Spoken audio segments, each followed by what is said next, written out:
What is up, party people? It is time for some Countdown to Classic. This is a podcast that educates, informs, and gossips about World of Warcraft Classic. Every Monday, Wednesday, and Friday, we discuss the news, hot button issues, and content of the highly anticipated World of Warcraft Classic.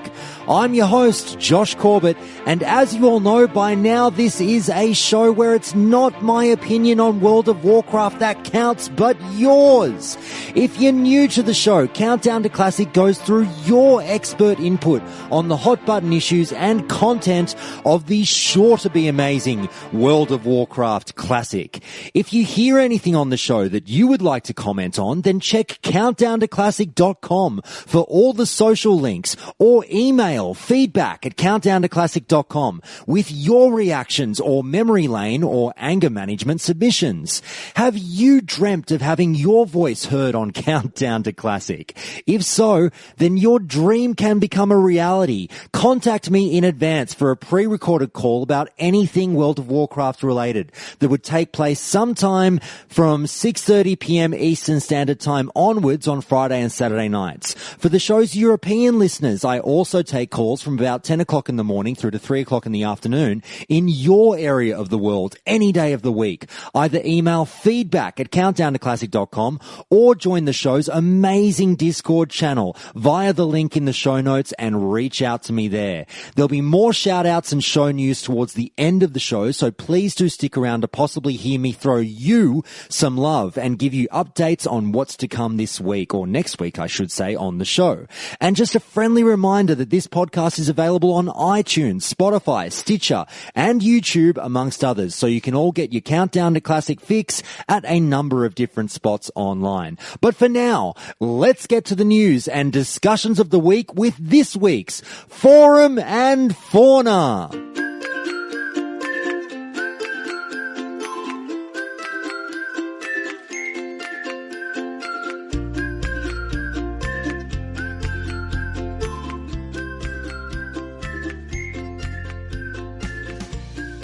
Each week on Countdown to Classic, we tackle some of the hot topics from the various World of Warcraft Classic forums online. And today, we're starting off with one that I found over at the WoW Classic subreddit, posted by user Fauna, titled, "I've never played World of Warcraft. Will Classic World of Warcraft be a good start for me?" And that post said the following: "I've played many MMORPGs, but never got to playing World of Warcraft. Should I wait for Classic to come out or try regular World of Warcraft now?" Now, this particular topic raises 2 points, and as we do here at Countdown to Classic, we'll argue for both sides. The first being that Classic is a great place for new players to jump in, and the second argument being that no, perhaps Classic is not appropriate for brand spanking new WoW noobs. I should add that the purpose of this topic is not to engage in a kind of free-for-all retail bashing exercise, but instead to simply argue for the merits of both versions of the game and see which may be more applicable to new players, as we are expecting some players who are entirely new to World of Warcraft to jump on board and check out what all the hype is about when Classic rolls around. Also, you're about to hear me go into bat for retail World of Warcraft a little bit here, and I don't want people to misinterpret this as, aha, Countdown loves retail. If I've devoted what's now 39 episodes of a podcast and about 400 hours of my time over the last 3 months to Classic content, I'm pretty sure I know where my allegiances lie. For the Classic. But the retail crowd absolutely deserves a voice, so they'll get one here. As you know, we argue for both sides here at Countdown to Classic. So we'll begin with the yes. Classic is where you want to start as a new WoW player camp. Through this point from user Deceivement, who says this: It would be the best time to pick it up. The game will feel totally fresh and new. There'll be a massive influx of old players that are yearning for the nostalgia, and they will likely make the leveling a bit easier as they have the knowledge of quests, professions, etc. So with that opening post in reply, it raises the point that one of the reasons that new players of World of Warcraft would be best served by getting started with Classic is due to the amazing player base that will call Classic home. Not to say that there aren't fantastic people playing retail as well, but the Classic crowd truly has a certain je ne sais quoi about it. Now, we Classic fans get a bit of a rough trot at times online. We've been called rabid, overzealous, and trolls at the best of times. Sometimes all in the one sentence. However, I would like to think that the fans who blow up the Battle for Azeroth Q&A with many a question of classic when for Ian Hazakostas and Josh Allen represent somewhat of a minority of Classic fans. Now, in saying that, I know we are all extremely frustrated by the reluctance of Blizzard to discuss Classic outside of a couple of early interviews and to mention during one of those Q&A sessions. However, I think the silent majority of Classic fans are patiently waiting without voicing their concerns, or are still oblivious to the purported civil war, or as I've now come to affectionately term it, the Civil Warcraft, that some people seem to think is underway between Classic and retail fans. Why am I mentioning this?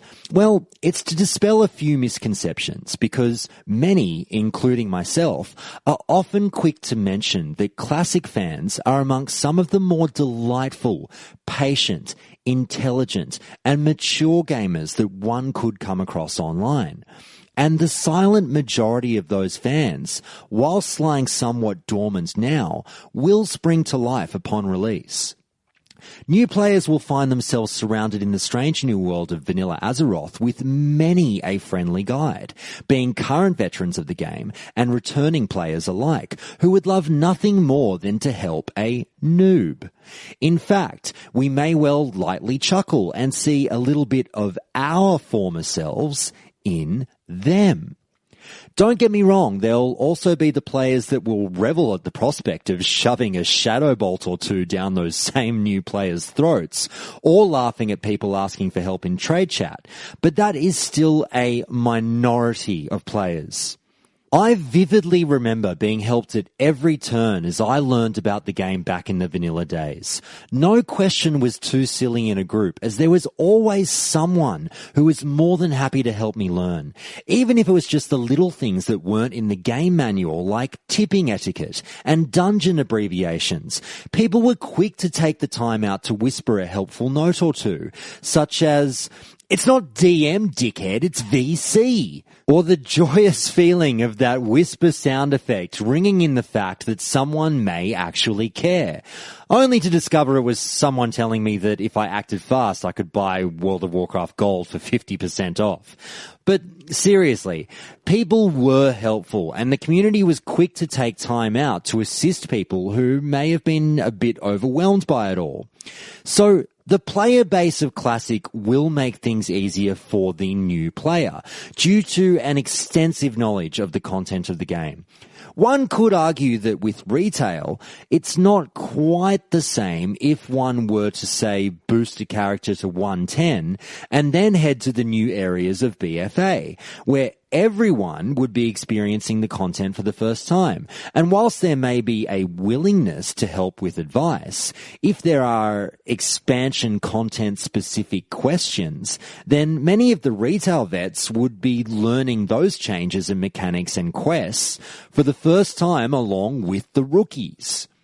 But we move on to the no, retail is the better starting place camp, with this one from user Oil Money Fan, who says this: "As a retail or regular WoW player, I would recommend anyone to play current WoW. We have just come to the end of Legion, which in my view was a fantastic expansion. If anyone was looking for a new MMORPG to play, I'd definitely tell them to give it a go. Classic WoW was a period in which a large majority of players, myself included, believed that WoW was in its best state. I personally cannot wait for it to resume. Now, I think, personally, that this largely comes down to nostalgia. It's been a recurring theme or question among the WoW community as to whether classic WoW will entice new players, as it can't be argued that certain aspects are dated. However, would I recommend you to try classic? Absolutely. As to whether I'd convince a new player to wait for classic and not go to retail, I'm not so sure. If I was to recommend something to you, it would be give retail WoW a go. Try and grasp what was different or unique in classic and see if this appeals to you. Ultimately, classic is a much more grindy experience. However, it's a lot more social and greatly more rewarding. If you are someone who has experience playing newer games with intricate combat systems, then perhaps classic may not be for you. Too long didn't read? Try retail. Do your research into classic, find out what you like or dislike about retail, and see if classic overcomes this. P.S. Both are awesome. And that post introduces this concept. Hey, how about you try retail now, considering the fact that, it's the one that's currently available, and wrap your head around the game that way. Then you can consider later on if you want to pop your head into a classic server and see what's going on once you're armed with the basic knowledge of the mechanics of the game. Such as the major differences between retail and classic notwithstanding. Retail is awesome in its own right as well, as it floats the boat to this day of millions of players worldwide. Whilst many of us classic fans perhaps don't play retail as much as we used to, if at all, we can all appreciate that the game is still going quite strong for a reason. Blizzard is still doing something right to be able to still hold the game's longevity 14 years after launch. It just so happens that some of us prefer things as they were as opposed to as they are. But there are also players out there that actively love what both versions of the game have to offer, and there's nothing wrong with that either. And they may well advocate for this course of action as well. Sub now, buy retail, get to know what a Tauren is, see Ironforge for the first time, and then learn to hate gnomes just like the rest of us. And as this user points out, Legion was actually a pretty damn well received expansion with some great content. So if there's a time to jump into retail, sure, why not now? Some people would say not to because it's the tail end of Legion, but I say screw it. There's no time like the present, and good content is good content, particularly if you're a new player. Pick up the base feel for the game in a version of it that's legal and available now. Figure out if the look of the game works for you. Check if the combat system is something you enjoy. Play with some of the original professions and see if you really enjoy any of them. And finally, see if the players are your kind of people. Then, once you feel like you have your finger on the pulse of WoW, classic servers will come eventually. And then you can enter that world with the first-hand knowledge of what retail was and figure out which of the two you might prefer. Do the stripped down, simpler times of classic with its old school talent trees and mounts that aren't airborne do it for you? Or do you prefer the fast-paced action and character adaptability of Legion? Try both, starting with the one that you can actually buy now as opposed to waiting 17 years for classic to be released. Okay, I was just checking to see that you're all still paying attention. Of course, classic isn't 17 years away, I think. But moving on to brighter points, and we turn to user Jardog271 from the Yes Camp, who says this. The differences between current retail WoW and Classic are night and day. By playing retail, you risk spoiling your experience in Classic by becoming accustomed to several of the quality of life features that have been introduced. Many of these features are attributed to ruining the Classic experience. Some changes are big, like the random dungeon finder, and some are small, like no longer having to seek out your class trainer to learn new skills. They're just learned automatically. A lot of the role-playing aspects have been neutered, such as class identity. Flying also removes a thick layer of immersion. All of these points have been hotly debated in the various WoW subreddits. Modern WoW is truly much faster paced as a whole and more akin to Diablo-style gameplay. In Classic, you had to take a more methodical, thought-out approach to most of the content. You weren't a mini-god who could ruffle-stomp everything. You were just another adventurer in the world who was very susceptible to the many dangers present around every corner. And if you've got the grit and patience, you can reach the pinnacle of modern-day video gaming, the true nirvana that is progression rating. There's nothing quite like being a part of a cohesive group of 40 people with varying roles, but one goal: kill internet dragons and get loot. The feeling of finally killing a boss after several weeks and tens or hundreds of attempts is sacred, and you're guaranteed to make a lot of friends and a few enemies along the way. Do yourself a favor and wait for Classic. And you can hear this post attempting to seduce new players straight away, suggesting that, hey, don't be tempted by the bright, new flashing lights of retail. It has a few changes in it that the Classic crowd wouldn't suggest you get accustomed to, because if you start there and then jumped to Classic, the culture shock will be intense. Why don't you just start with good old Classic? We might be a bit on the older side, but we've still got it. Hang on, just let me throw in my false teeth and adjust my girdle here. Ah, there we go. See? Classic is still sexy. We can still make you feel good too. We've been around the block a while and we know tricks. But in all seriousness, retail does obviously contain a lot of material such as those quality of life changes and a lot of bells and whistles that formed the exact reason as to why the Classic movement grew so large and pushed Blizzard to create Classic servers in the first place. LFG, LFR, quest help, etc., etc. Why confuse yourself, new players, by going over to retail to experience exactly what will be taken away from you once you get to Classic Town? On top of that, the two versions of the game now have quite clearly distinctive styles or tones to them. As this post suggests, and as I alluded to earlier, retail does have a faster-paced action RPG feel to it now, in my opinion. Now, I haven't quite heard the Diablo comparison before, but sure, let's go nuts.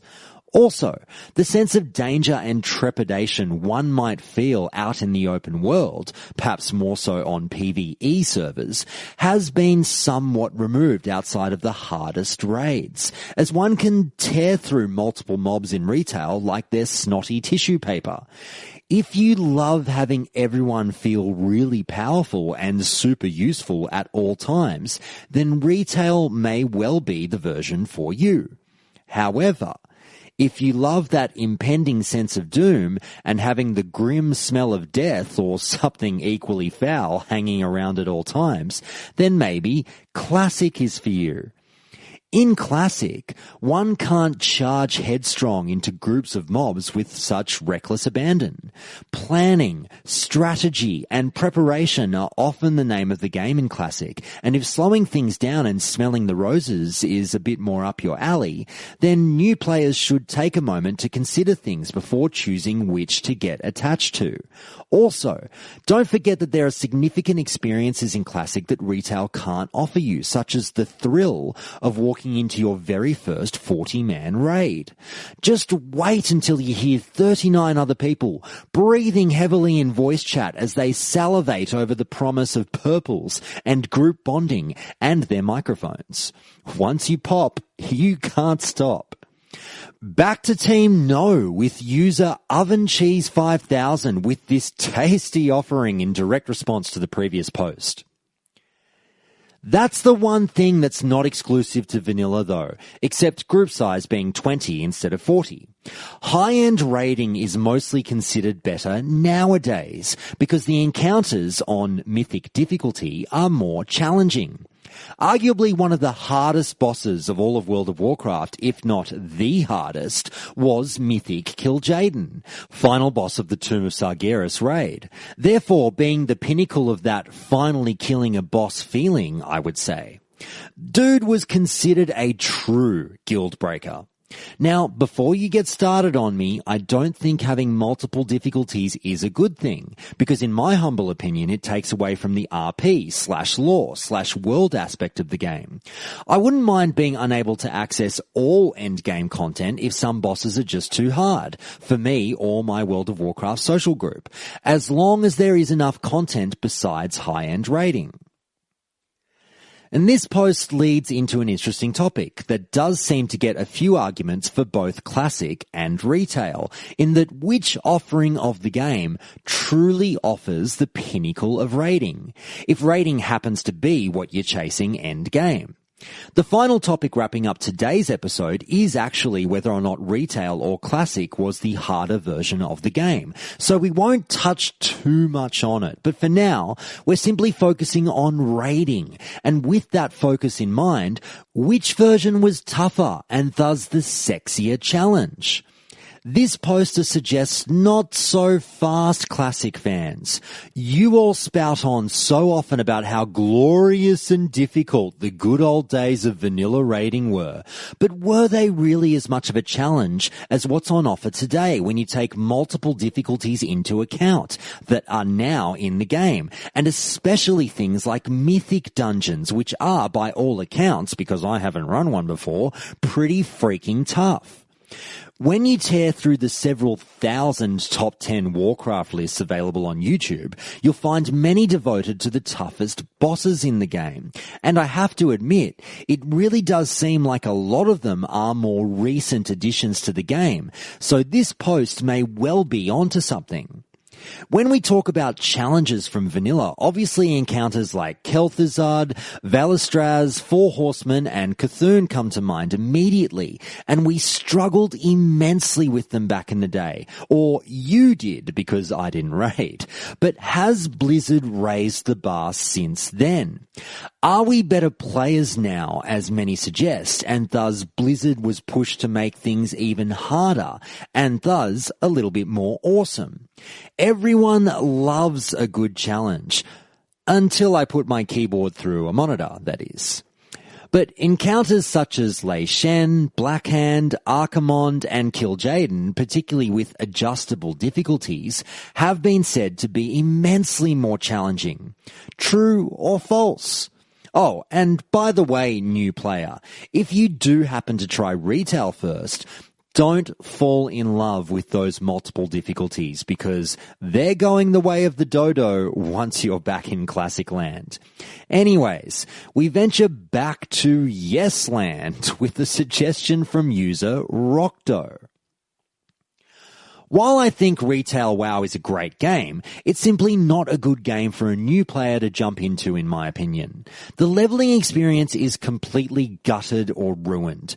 Classes play absolutely terribly below max level because Blizzard doesn't balance it anymore, and the game is extremely confusing from a storytelling/lore perspective, with all the time jumps and different kings and war chiefs, etc. That's followed up by this from user Chaos Gandalf, who says, I would definitely recommend waiting for Classic. Current WoW provides a very uneven and confusing experience for a new player, both from a story perspective and a mechanics perspective. It has numerous different systems and mechanics that sort of do the same, and many of them aren't even relevant, but are just confusing clutter that they never bothered to clean up. It's also horribly undertuned in terms of difficulty, which makes the gameplay quite boring. While Classic isn't flawless, it provides challenge, but not frustratingly so, as well as a cleaner, more accessible experience. The reason I bring up these two posts back to back is the similar point raised that is somewhat near and dear to my heart. How about the lore and the storyline of the two? Josh, if I'm the kind of new player who loves a good narrative, then which version of the game would be best to dive into to scratch that itch? Well, these users raise an interesting point that I must admit I haven't seen come up a lot. The suggestion here is that perhaps the story as it's presented in vanilla is the stronger one. Things tend to get a little convoluted in retail lore-wise, as yes, we start to jump around in time with time-walking events, alternate timelines, and the title of War Chief getting passed around to seemingly everyone in the Horde to take a hit from like it's a bong. Back in the classic days, the story definitely was simpler. We didn't necessarily have a big bad until we got KT in patch 1.11. I don't quite count Ragnaros or Nefarian as the final boss of Azeroth, so to speak, despite at one point or another being the last encounter of World of Warcraft for both of them. The lore was streamlined through quests and never really got overly convoluted in vanilla. And mild spoiler alert for new players, if Lady Prestor unveiling herself as Onyxia is one of the more high-profile revelations in vanilla, then it wasn't exactly Inception, if you know what I mean. So narrative and story is definitely something for the new player to take into account, although I do think the Legion story was well received for writing the ship, so to speak, in terms of a fun, easy to follow, engaging tale once again, if cool demon hunters do it for you. We'll turn back to Team No, suggesting that retail is where you want to be, as the OP was asked what kind of games they enjoyed so as to get a better idea of their tastes. The OP, Funia, provided the following. My favourite MMORPGs were probably Lord of the Rings Online and Dungeons & Dragons Online, but if I were to list them all, they would be RuneScape, Dragon Age 1 and 2, FF14, MapleStory, Terra, Black Desert Online, Rose Online, Dragon's Nest, Ragnarok Online, Adventure Quest, lol, and Bless Online, lol. And the reply from Team No was this one from user JSnat. I think retail WoW is good for you. It might be a bit of an easy leveling process though. If that isn't a problem for you, then the real challenge won't come until the end game, and you should be good there. I recommend you jump in with a class that can fill 2 or 3 roles, so you can switch during leveling and see how everything works once you get to max level. Should keep you entertained. So with that list of games and reply in those posts, perhaps we've put the cart before the horse, and the first question to pose to prospective players should be, what kind of games do you like? Then we can tell you whether or not retail or classic is the right version of the game for you. Does your MMO gaming history include games like Black Desert Online or Terra or dare I say it, Bless Online? Then maybe retail is for you with the kind of tone and vibe that those games provide. Perhaps you've played EverQuest or EverQuest 2, Final Fantasy XI or Dark Age of Camelot. Then vanilla might be your flavor. Although I would wager that if you've played any of those games, there's a very high likelihood that you've already dipped your toes in the World of Warcraft waters. But the speed or feel of the game comes up again here. Do you prefer a slower, more old school feel with your MMOs? Or does the wham bam thank you ma'am approach work for you? It can work well for some, but often leaves others dissatisfied. If you do happen to lack a bit of patience, then I don't think it's out of line to suggest that maybe World of Warcraft Classic is not the MMORPG that you're looking for, as certain dungeon runs or quest lines can take hours to complete. Blizzard tweaked this time investment slightly as the game evolved, finding ways in which to still reward players who perhaps didn't have as much time on their hands to play the game as a lot of the hardcore adventurers did. So there is some salvation in retail. When I think of my MMO history, I reach back to a love of Final Fantasy XI, one of the slower, grindier games that has ever been. That started my love of MMOs and eventually got me into World of Warcraft. Post World of Warcraft, I also happened to really like Warhammer Online and was always a bit sad that that one went the way it did. But we stay with the no argument with this post from user Akelbos, who says this. Yeah, I kind of agree with this. Maybe it's just bias because I know it so well, but vanilla actually feels really simple to me. It's immersive, but simple, especially at low levels. You get some quests, you go over here, you team up with another player you bumped into, you pull a few too many mobs and die together, you corpse walk for 5 minutes, you laugh about it, you finish the quest together, except the other guy forgot to pick up the escort, so you do it twice just for the hell of it, you leave the group, you go off on your own to find some mine, then get lost in the mountains trying to reach a copper vein. It's a simple, basic, sandboxy kind of game. Compared to retail, which the couple of times I've tried post-Burning Crusade, once for a few hours in Kata, then a few hours more in Missa Pandaria, and that was it, it was just so overwhelming. There feels like so much crap to do, so much stimulus. It's not relaxing, and it's not immersive, and it's not otherworldly. It just feels like some crappy arcade with lights and buzzers going off all over the place. That just makes me want to go home and read a book. And the reason this post is placed in the no argument is this. Have we considered that perhaps both versions of the game kind of suck? Maybe a different game altogether is what you should be looking into. I mean, with the two World of Warcraft options, what do we really have? One is really quite simple and 14 years old, and the other is perhaps a little overly convoluted, right? Maybe, just maybe, I've just wasted my time with this podcast and I really should just be reading a good book over playing classic WoW. Did I almost get any of you with that?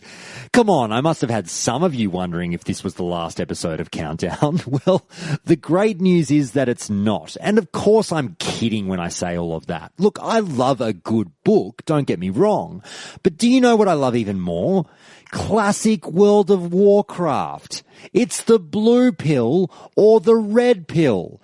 Neither wasn't ever a choice. Come on. In all seriousness, though, retail did add many layers to the game, so perhaps convoluted isn't the right word, as opposed to deep. So much content has been added over the years. Maybe it's best for a new player to see all of that first, rather than starting with Diet WoW, so to speak, that we get with WoW Classic, which I guess is that same WoW feeling, but with some fun, sugary things missing. Back to the yes camp with this submission from user Rusty the Smith, which goes a little something like this. Classic will be the best time to start World of Warcraft if you've never played it, so don't miss out. I'm going to be introducing a friend to World of Warcraft for the first time on Classic, and I was thinking I would take a hands-off approach. I'll let him lead the way and figure things out for himself. If he wants to ask about a specific mechanic, I'll answer it in layman's terms, but I'm not going to try to overload him with information about how to optimize things, even though optimizing is second nature to me now. It'll be pretty challenging for myself to simplify my explanations and try to uproot the advice I give from everything I know. Like, instead of telling him to get skinning and herbalism at the start for money, I'll just tell him all the professions are good and he should pick whatever seems cool. Because Classic isn't about optimization. It's about the simple and fundamental things like leveling up, climbing mountains, coming face to face with the overwhelming scale of the world and earning your place in it. It's about committing to a decision like your faction, race, class, and professions only vaguely aware of what you're signing up for, and allowing those decisions to mold your role in the world and ultimately your identity.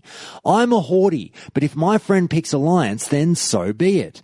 He's probably going to ask me what race or faction he should be, and I'm just going to tell him to pick whatever looks interesting. Now, this post calls the following to attention for new players. World of Warcraft Classic will be able to offer perhaps a greater level of immersion and discovery. Vanilla World of Warcraft does not hold your hand and can be brutally quiet on key components of the game at times. Well, to be fair, whilst the information can be hunted down, it's not quite thrust in your face like it can be at times with retail.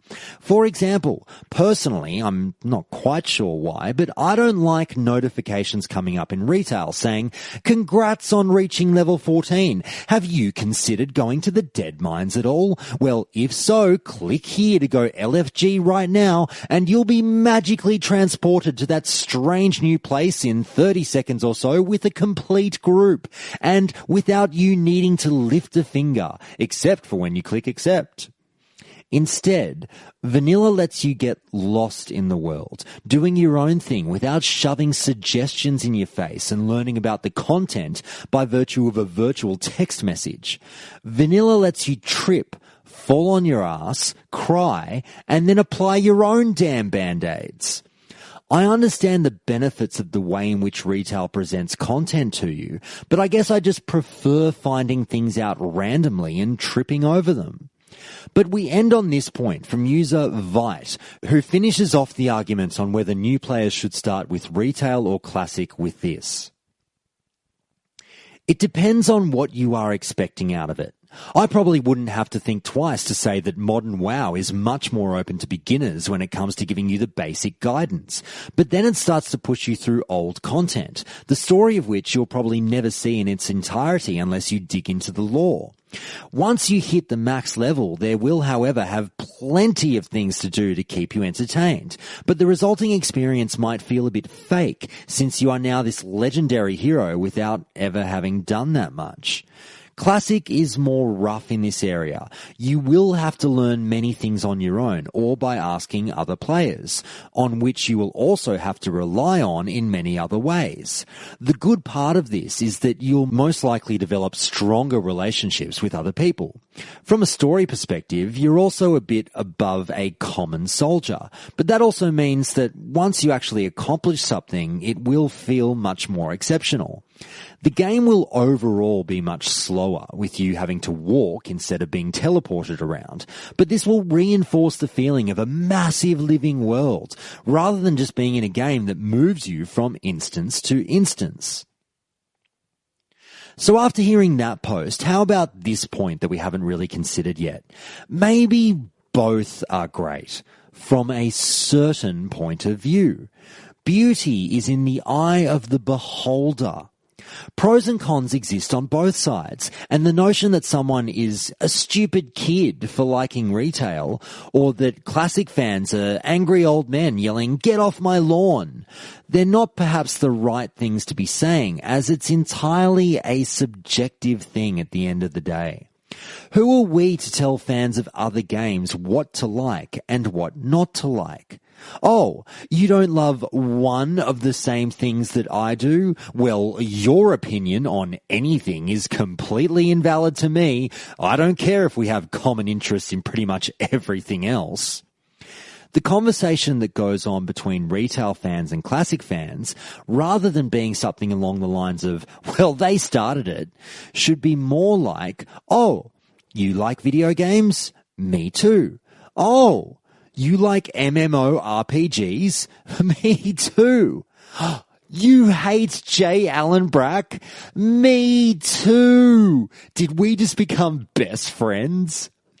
Is that likely to happen? Who knows?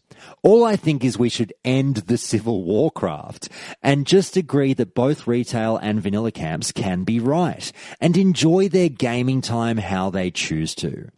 There are merits for starting as a new player in both versions of the game, and many of us may be trying to introduce a friend or a loved one to some version of Warcraft in the future, particularly around the release of Classic. Now, you'll notice that I haven't touched on a notable point of the difficulty during that topic, and that's for good reason. We'll actually be tackling that topic in pretty great detail during the third topic of this week's Forum and Fauna, so stay tuned as we're getting there soon. But with that first topic in the books, it's time to turn our attention to the next one, and it's this week's spec focus. Today we'll be talking again about one of the more popular specs out there, Fury Warriors. You know the drill by now, everyone. We'll go through a few topics about the class, such as why you should play one and the pros and cons that you might encounter if you do, bearing in mind that I've never played a Fury Warrior, but I have collated some of the smarter looking takes on the spec from around the forums. As such, the commentary will be a bit lighter through this topic, but we'll highlight a few do's and do nots and what to expect as a Fury Warrior. So let's start with the leveling process. If I'm considering starting my adventure as a lowly level 1 warrior, and I get to the point where I have to start investing talent points at level 10, then why should I choose Fury to level with? Well, we turn to this chain of posts, starting with user Treasure33333, who says this: Two-handed Fury. Take Piercing Howl, it's an awesome tanking tool, as you can slow any group of mobs, as well as being awesome for PvP and also in the world, leveling to escape when you pulled a large pack or run through the zones full of mobs. At 40, you can respec to arms for Mortal Strike, minus 50% healing, good for some PvP scenarios, if you want. Or stay Two-handed Fury, still generally going faster because you can proc Enrage with /sit. P.S. People who suggest going arms from the get-go have no idea what they're talking about. Next, there's this post from Casper7-4, and they say this: Arms is trash leveling spec compared to Two-handed Fury less than level 30. At 30, you can make something of an argument for arms because of sweeping strikes, but I still think the overall toolset of Fury is better.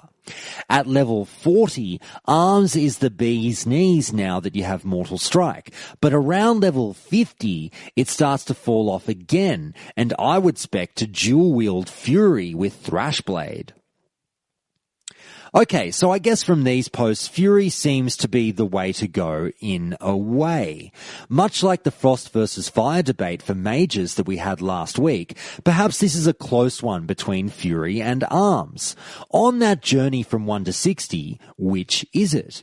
We know protection is out unless you're slightly mad, which no doubt some of us who like a challenge may be. That final post seemed to suggest that if you're really going for it, then Fury might only be the way to go at certain junctures of the leveling process, and that at the end of the day, it really is quite skill dependent with warriors, and the advantages chop and change as different abilities become available. But is it all it's cracked up to be leveling as a Fury Warrior? User Rage-tastic at the official forum says nay with this offering. Has anybody noticed the ridiculous gap between Fury and Arms from 1 to 60? Arms gets Mortal Strike at 10, which hits like a freight train. Then Blizzard decides to give Arm Warriors Slam at 18, which also hits like a truck. Then Overpower at 30, which is still better than any attack Fury gets. Then, to really rub salt in the wound, Arms gets double the deep wounds damage that Fury gets at level 32. What does Fury get that Arms doesn't?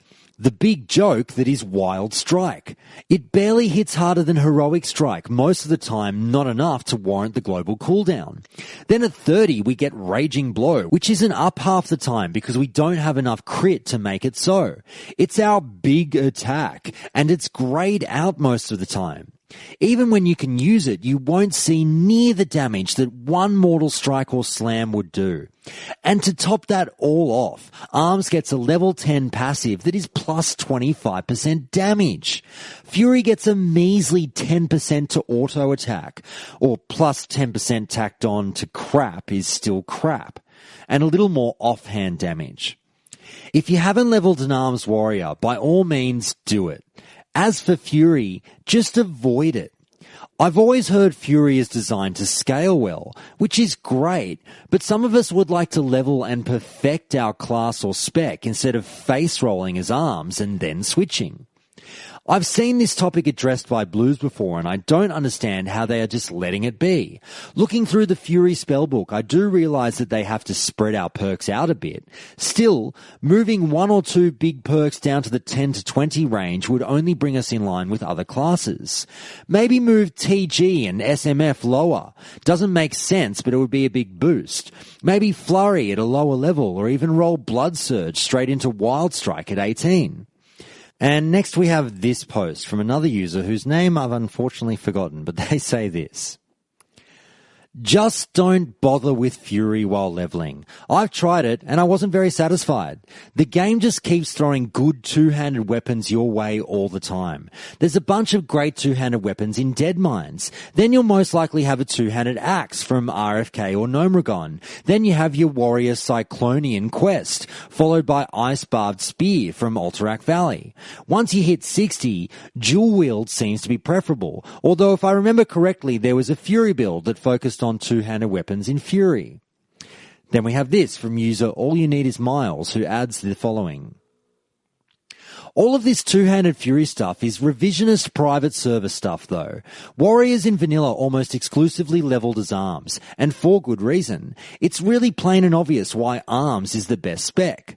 Now, whether these new era private server guys have actually figured out some new secret, /sit and rage, that overcomes all the flaws of Fury to be the de facto leveling spec remains to be seen. They might be working with bad information. Private servers are not Blizz-like and have tons of bugs, errors, inconsistencies, etc. Unbridled Wrath could be returning extra rage or something nobody fucking knows. As someone that leveled multiple warriors in vanilla, arms was far and away the best way to do it, and having friends only makes the gap wider because you can just tab rend and TC. So with those posts, maybe Fury was left a bit by the wayside through the leveling process by Blizzard.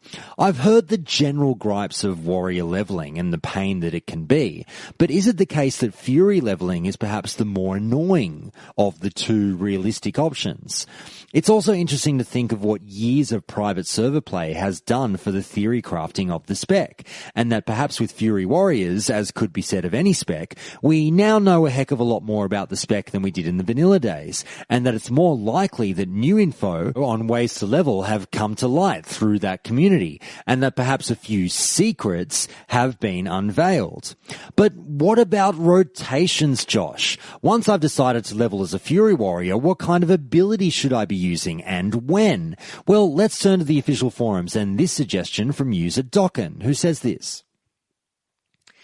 In Classic, a two-handed Fury Warrior will need a few things. First, 8 to 9 hit percentage. Get hit greater than crit until you hit 9%. Then 33-ish crit percentage, then as much attack power as you can muster. Skills would be, use Bloodthirst and Whirlwind on cooldown non-stop unless you have a crowd-controlled mob in range of your Whirlwind. If you have less than 25 range and Overpower is available and you're not in an execute phase of a fight, you switch from Berserker Stance, which gives 3% crit, to Battle Stance, and use Overpower, which should be talented in the arms tree to gain an additional 50% crit chance plus 33%, totaling 83% crit on Overpower, which procs Flurry, increased attack speed from Fury Tree. Then you swap back to the Berserker Stance and continue to use Whirlwind and Bloodthirst on cooldown. If you find your rage is over 50, I think it's 50 or at least a decent benchmark, you use Heroic Strike to dump excess rage but retain enough to use Whirlwind and Bloodthirst on the next cooldown. As Heroic Strike is on the next attack, so Whirlwind and Bloodthirst don't have an impact on it. So you gain the Heroic Strike damage modifier for on next attack /auto attack timer and keep using Whirlwind and Bloodthirst. If you're Horde and you're a DPS warrior and you're having issues with keeping flurry up or rage generation, you can use hamstring when you're less than 25 rage, but 10 or more as hamstring is usable in Berserker and does not impact auto attacks because it's instant. So long as you're not about to auto swing again and go above 25 rage promptly, a swing timer helps with that. But hamstring can cause Wind Fury to proc, and then you get extra rage and possibly flurry. More than likely within your previous attack, you hamstring or the following auto attack, as you'd have 33% crit. Once execute phase begins, spam BT, which is greater than execute. As if you're capped on rage, you then use BT, then execute. But if you don't have rage for BT, for some reason, just spam execute. And that post gives some pretty intricate details on the kinds of rotations you might be using as a Fury Warrior in Classic. But that seems to get pretty damned detailed. I wouldn't know if that is 100% spot on. Good thing I've got amazing listeners who will very kindly tell me if any of that was not quite correct, or if you could understand any of it. Email me at feedback@countdowntoclassic.com if you think that that was either correct or perhaps not quite an accurate explanation of what to do in certain situations as a Fury Warrior. Well, another user agreed with what we actually just heard, and this was from Freya, who says this. Just chiming in to agree with Dokken. Heroic Strike was extremely important in vanilla because it was a special and applied to your next auto attack. So it converted a white hit which could miss or be a glancing blow into a yellow hit which could not. There was no rage normalization in vanilla, so warriors were getting kind of a soft double dip in DPS. Stats growth driven in large part by crit, then rage, then heroic strike spam, and the combat table advantages that it offered. There wasn't really an arms rotation because arms was substantially weaker than Fury at all gear levels, at least where sustained DPS was concerned, such as raid bosses. The slam/auto attack swing timer days were in Burning Crusade, when every raid had an arms warrior just to give trauma to rogues and ferals. Fury was strong, but was basically bloodthirst/whirlwind spam and got eclipsed by enhancement in Sunwell anyway.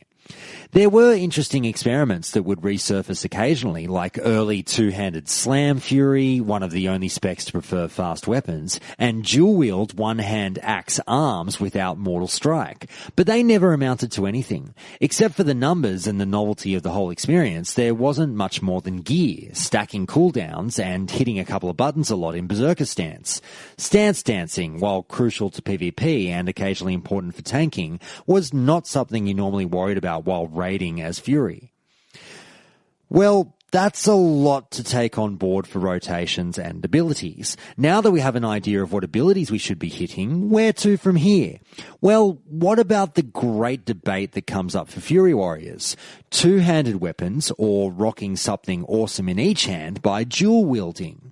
Well, for that we turn to a thread created by user IsJokeComrade, who, in a thread titled Fury Warrior, the two-handed versus dual-wield debate, says the following. Everyone in a vanilla Barons chat worships the two-hander because of hit rate. The best two-hander I can get at 19 was 17.5 DPS. I just got 2 blues related to Wailing Caverns, both of which are 15 DPS. With Unbridled Wrath, 1 rage point before hit, I always have a high rage bar now and am mowing down mobs that were harder to kill before.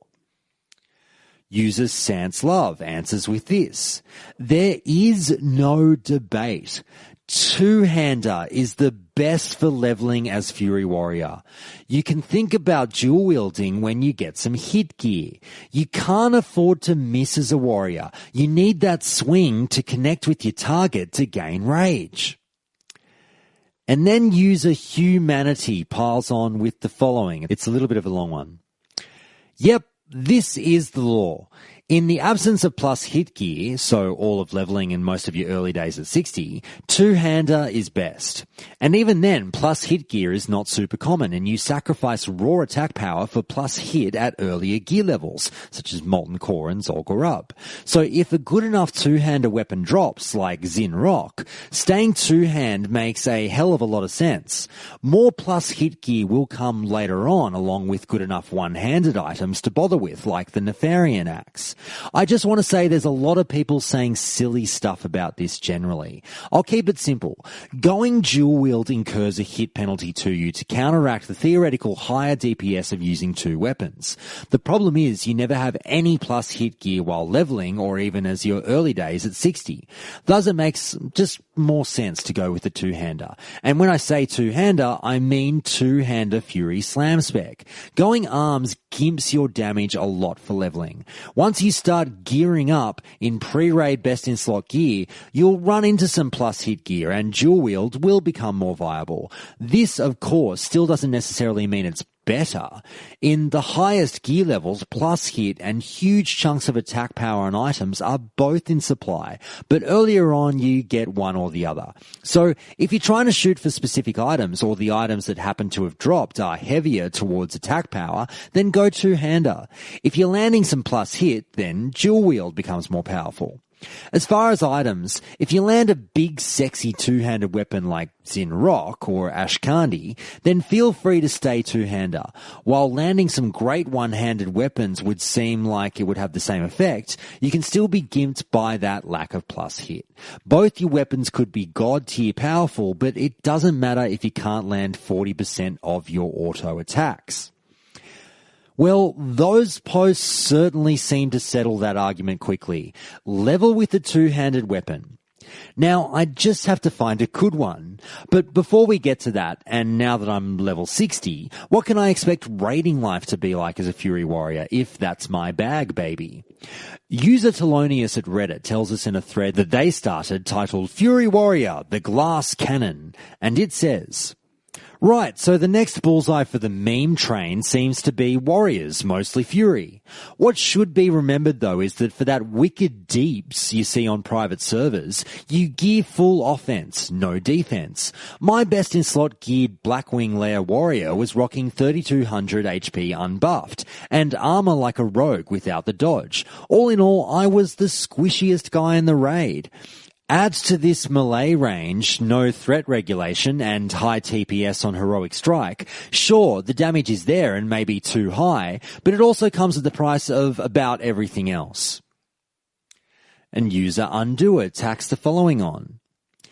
You bring one very good buff, which you can only share with your immediate party. You bring little to no hard crowd control, but a fair bit of soft crowd control. You bring no major utility like Innovate, Fear Ward, Resurrect, Revive, Ankh, or so on. Your CC breaks are all entirely personal. You have limited threat control. Combat Resurrect is your only threat drop.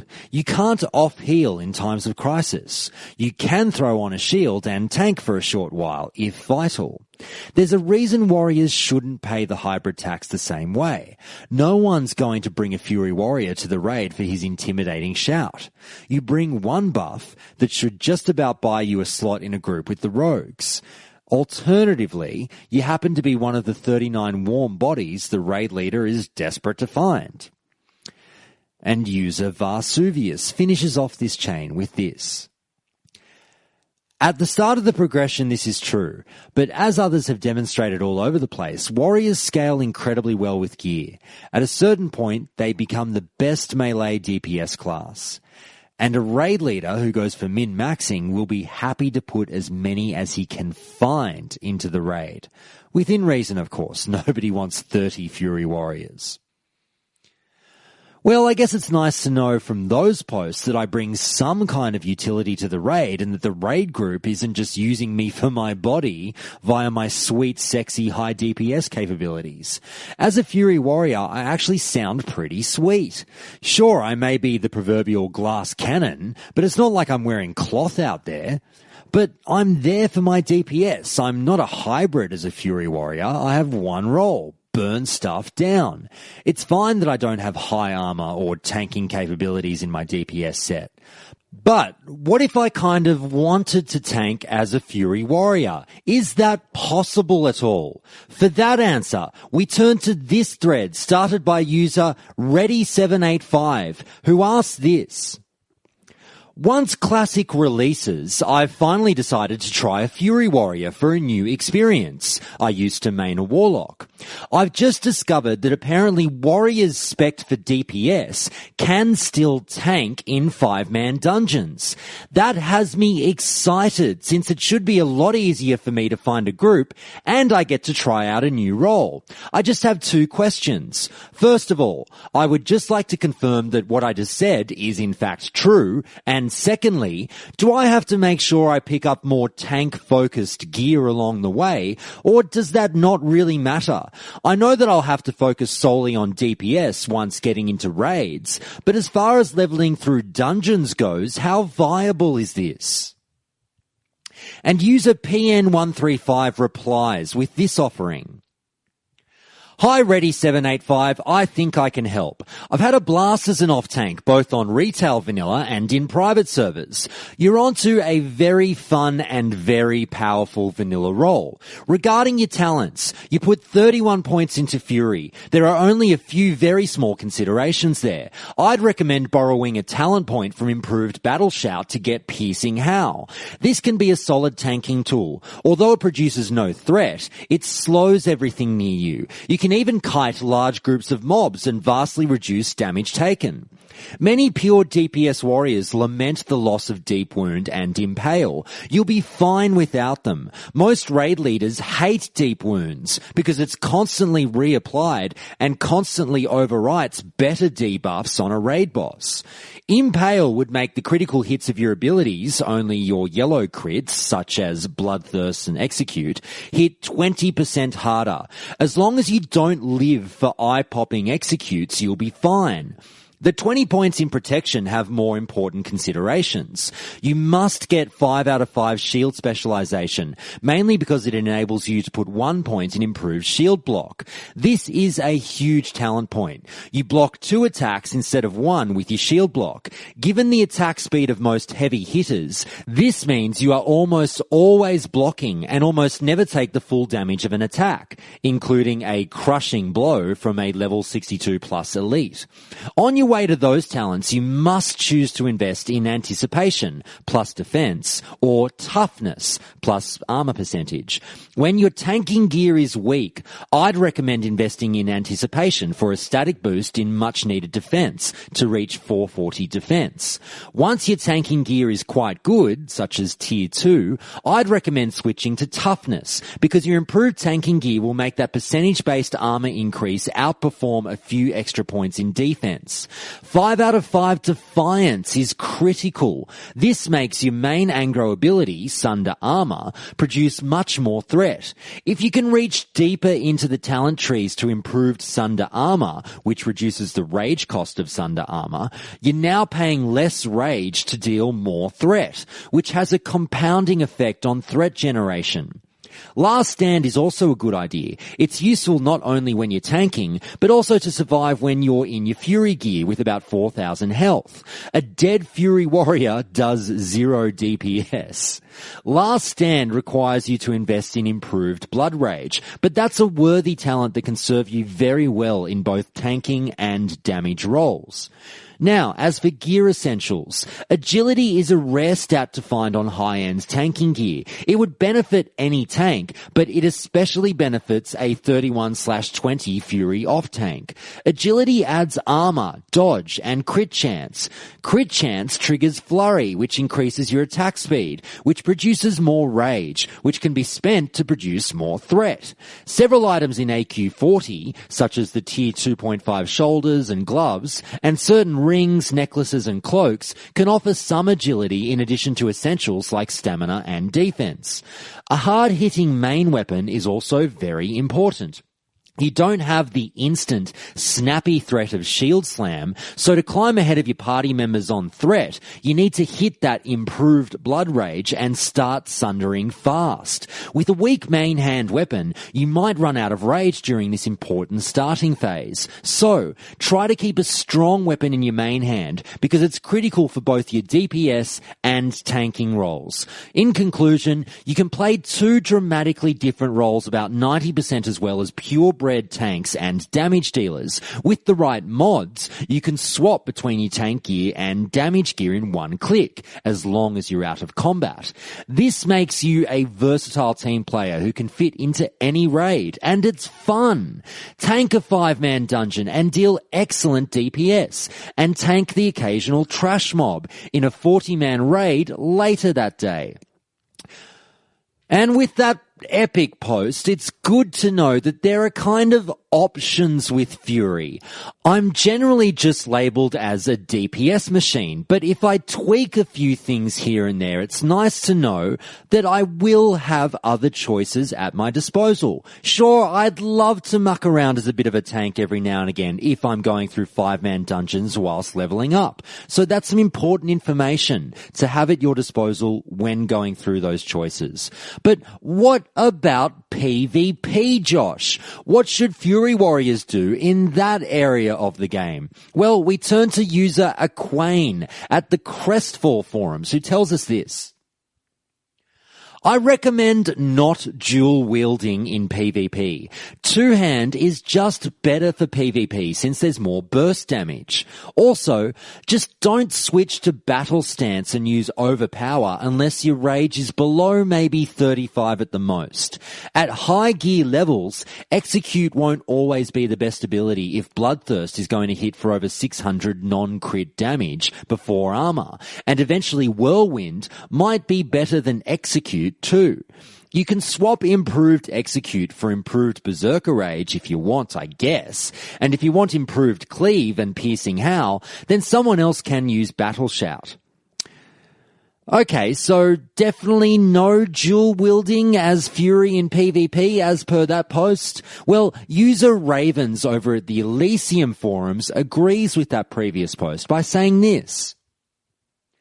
A dual-wielding Fury Warrior in PvP is extremely reliant on gear, whereas with arms, even a not-so-geared arms warrior can do a ton of damage. The main issue is that you need enough hit ratings, such as 7 to 9%, otherwise you'll just miss all the time. But to get that hit, you'll take gear with little to no stamina, so Fury Warriors end up having very low health unless they are super geared. This is a problem because health is a warrior's defense, and you can see in the Swifty video that he has 6,000 HP and life-giving gem and barely kills people. An arms warrior would do 1,000,000 times better with that gear. The other issue is burst, and this is a big one for warriors because against mages, for example, you'll only get a short window to attack them before you're endlessly kited and rooted. Fury needs high uptime to ramp up its damage, whereas arms can burst at any moment. Even fighting rogues will be a challenge as Fury, whereas in arms, it's a joke. I've lost to total trash players as Fury 1-on-1, but as arms, I've 1v3'd ranked 10 to 13 warrior, mage, rogue with just smashing buttons. If you want to do well in PvP, Fury will make you really mad. There's one thing that can help though, and that's using Sunder armor on everyone. 1 to 3 stacks can really make all the difference. If you look at the Swifty video, he does it on everyone, and if he didn't, he would have no chance. So you can do that and be way more successful, but still, it's very hard without insane gear. All the PvP videos of Fury are basically recklessness spam because it's always an uphill battle. I would highly recommend testing it for yourself in an instant 60 server before you decide to level to 60 as a warrior. And next we hear from user Melties at Retro WoW, who adds this and gives us a general overview of a Fury Warrior's PvP landscape with this longer post, which says the following. For Fury PvP, you'll be 17/34 or 18/33. Keep in mind that the lack of Mortal Strike will make most encounters against healers a lot harder. Your burst relies heavily on gear. Aim for high attack power to boost Bloodthirst. Lots of crit as well as hit percentage. I had around 14% in PvE. I'm not sure if PvP is the same.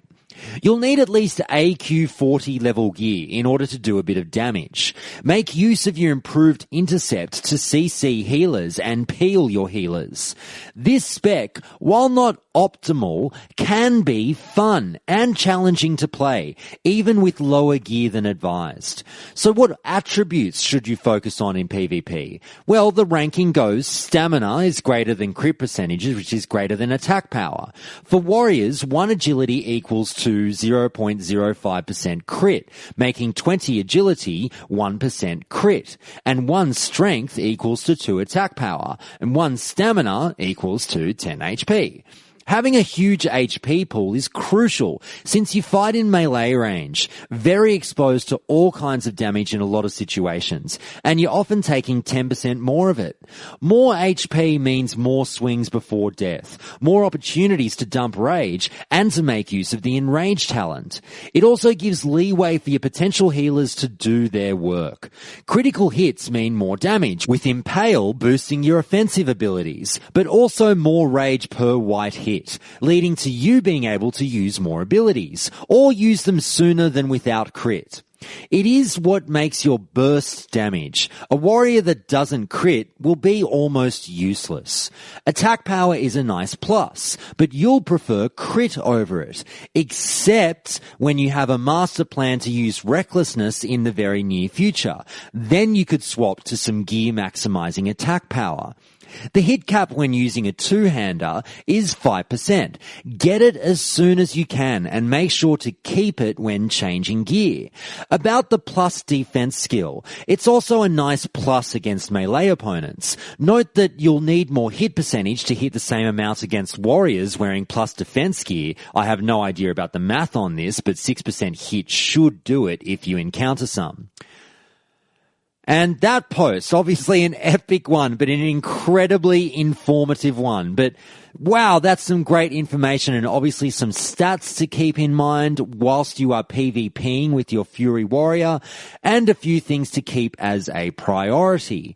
So with all that in mind, how about we finish off with some best in slot pre-raid listings. So let's go shopping, people. And as you level your Fury Warrior, and just when you're at the point when you want to start raiding, how about you start looking out for the following items of equipment?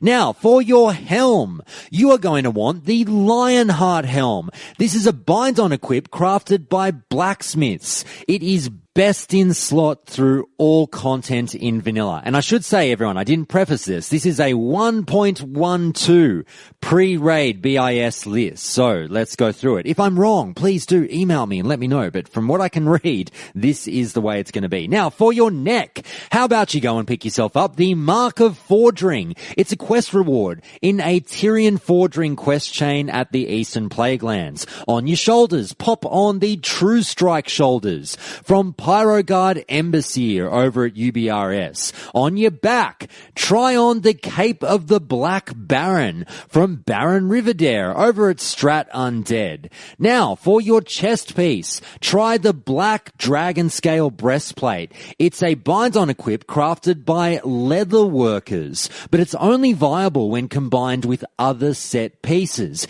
If you steer away from the set piece bonuses, then you're going to want the Breastplate of Bloodthirst, which is a quest reward over at Everlook. Now, I do note that I just said that best in slot was something crafted by leather workers before.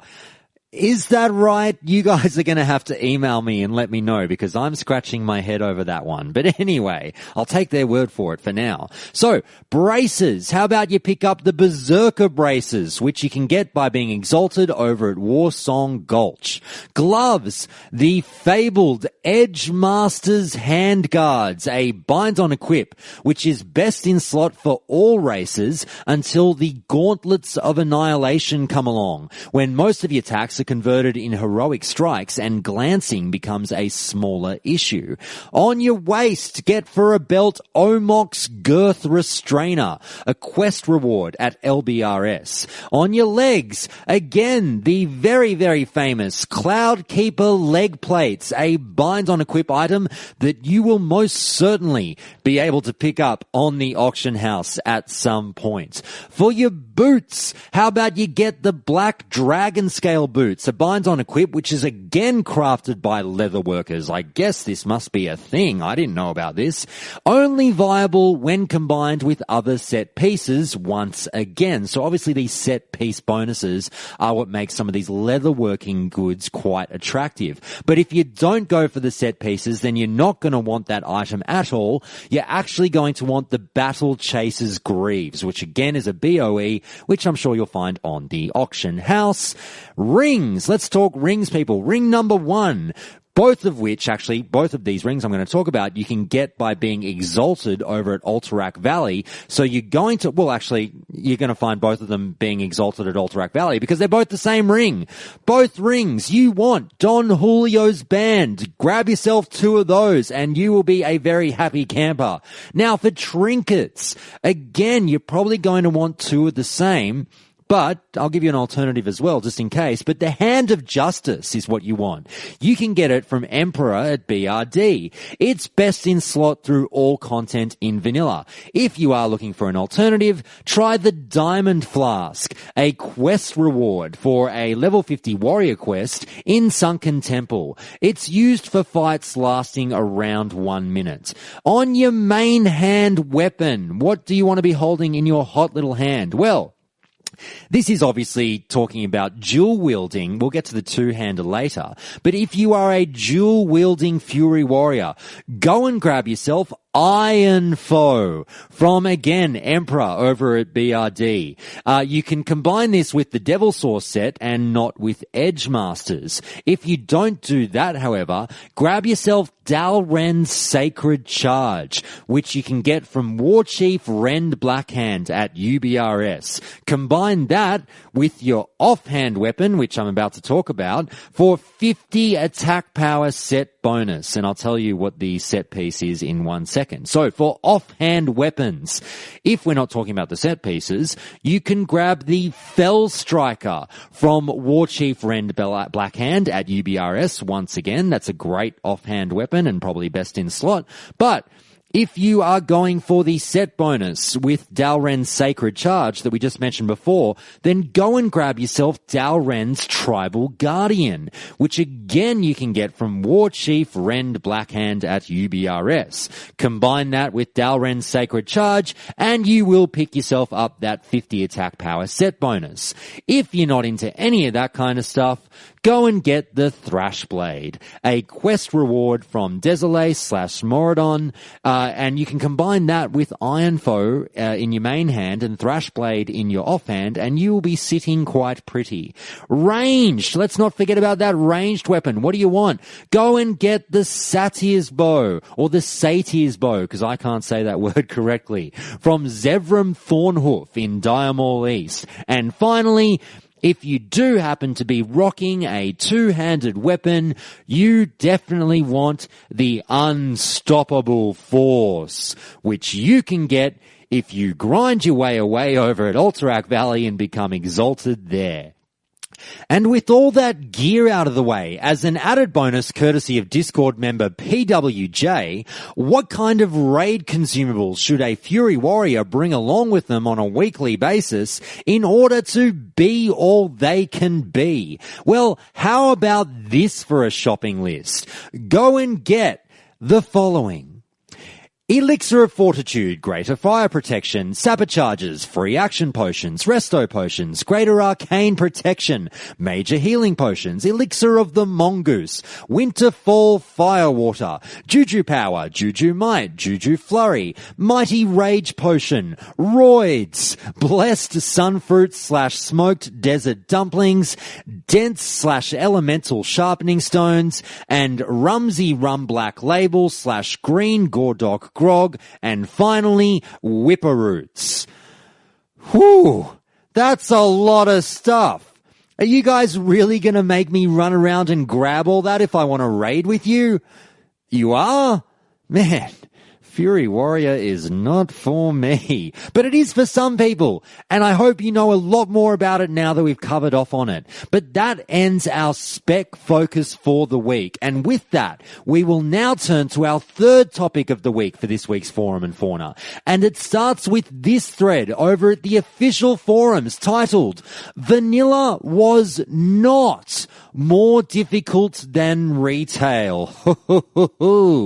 And we begin with original poster Unlivable, who kicks off proceedings with this doozy of a post saying the following. Retail is going to seem like an easier game to those who haven't played much of it. Leveling is easier and gear/consumable acquisition is quicker. Basically, the game is faster paced and a lot of time sinks masked as difficulty are gone. In retail, difficulty of the game somewhat scales with how good you are at the game. Only people who don't touch the meat of the game think it's easy. The game starts off incredibly basic with leveling and builds up in challenge as you start doing content that rewards higher eye-level gear.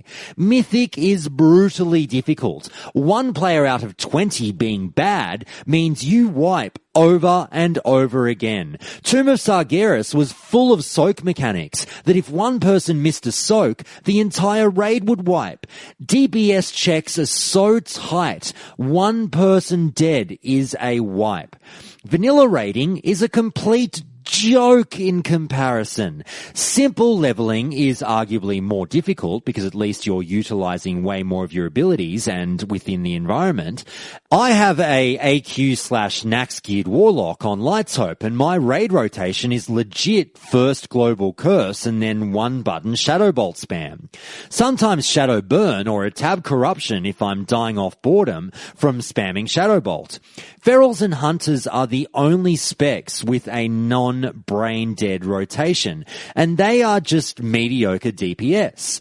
All the mindless brain dead specs in vanilla top meters with no effort. It's not just mythic raiding that's harder on retail. Heroic is also harder than the hardest raids in vanilla when not out gearing it. Retail 5-mans are infinitely more difficult, not just because of the infinite scaling, but the affixes change the way you approach the dungeons each week. Half the affixes stop you from just pulling everything and AoEing it down even if you overgear. They always remain relevant, and bad players are weeded out because they are completely worthless on relevant keystone levels that drop good loot. A lot of keystones are impossible if they even have one bad player in them. Vanilla dungeons quickly become face-rolled and worthless for gear once you get raid loot, and people only run them to farm gold. Retail PvP is more difficult. Getting good gear from PvP is less about playing a lot and more about being a good player and getting consistent wins. Vanilla PvP is just how much time you've invested. There are plenty of people who have acquired high ranks who backpedal and keyboard turn because they just AFK'd 10 hours a day for 6 months and are rewarded with epic gear. All of the vanilla difficulty is grinding for gold or running to the dungeon or getting 40 players online. It's just time sinks and grinding. Just play a lot and all that difficulty is gone.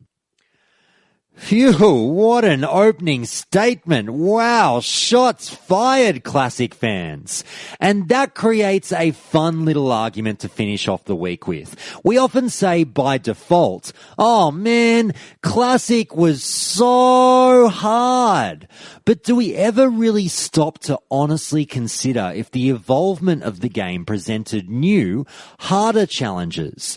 Was it a lack of skill and knowledge that made the game difficult back in the day? Or was it perhaps scripting issues? Or simply just things were actually pretty damn tough back then when the game was designed to kick our asses in a non-casual friendly environment? Well, as you know, we'll have an argument for retail being harder and an argument for vanilla being harder. Let's start with another point for retail possibly being the harder version of the game, as that's what the OP was suggesting. And we'll have this submission from Countdown Council member Seven Winters, who opens with this.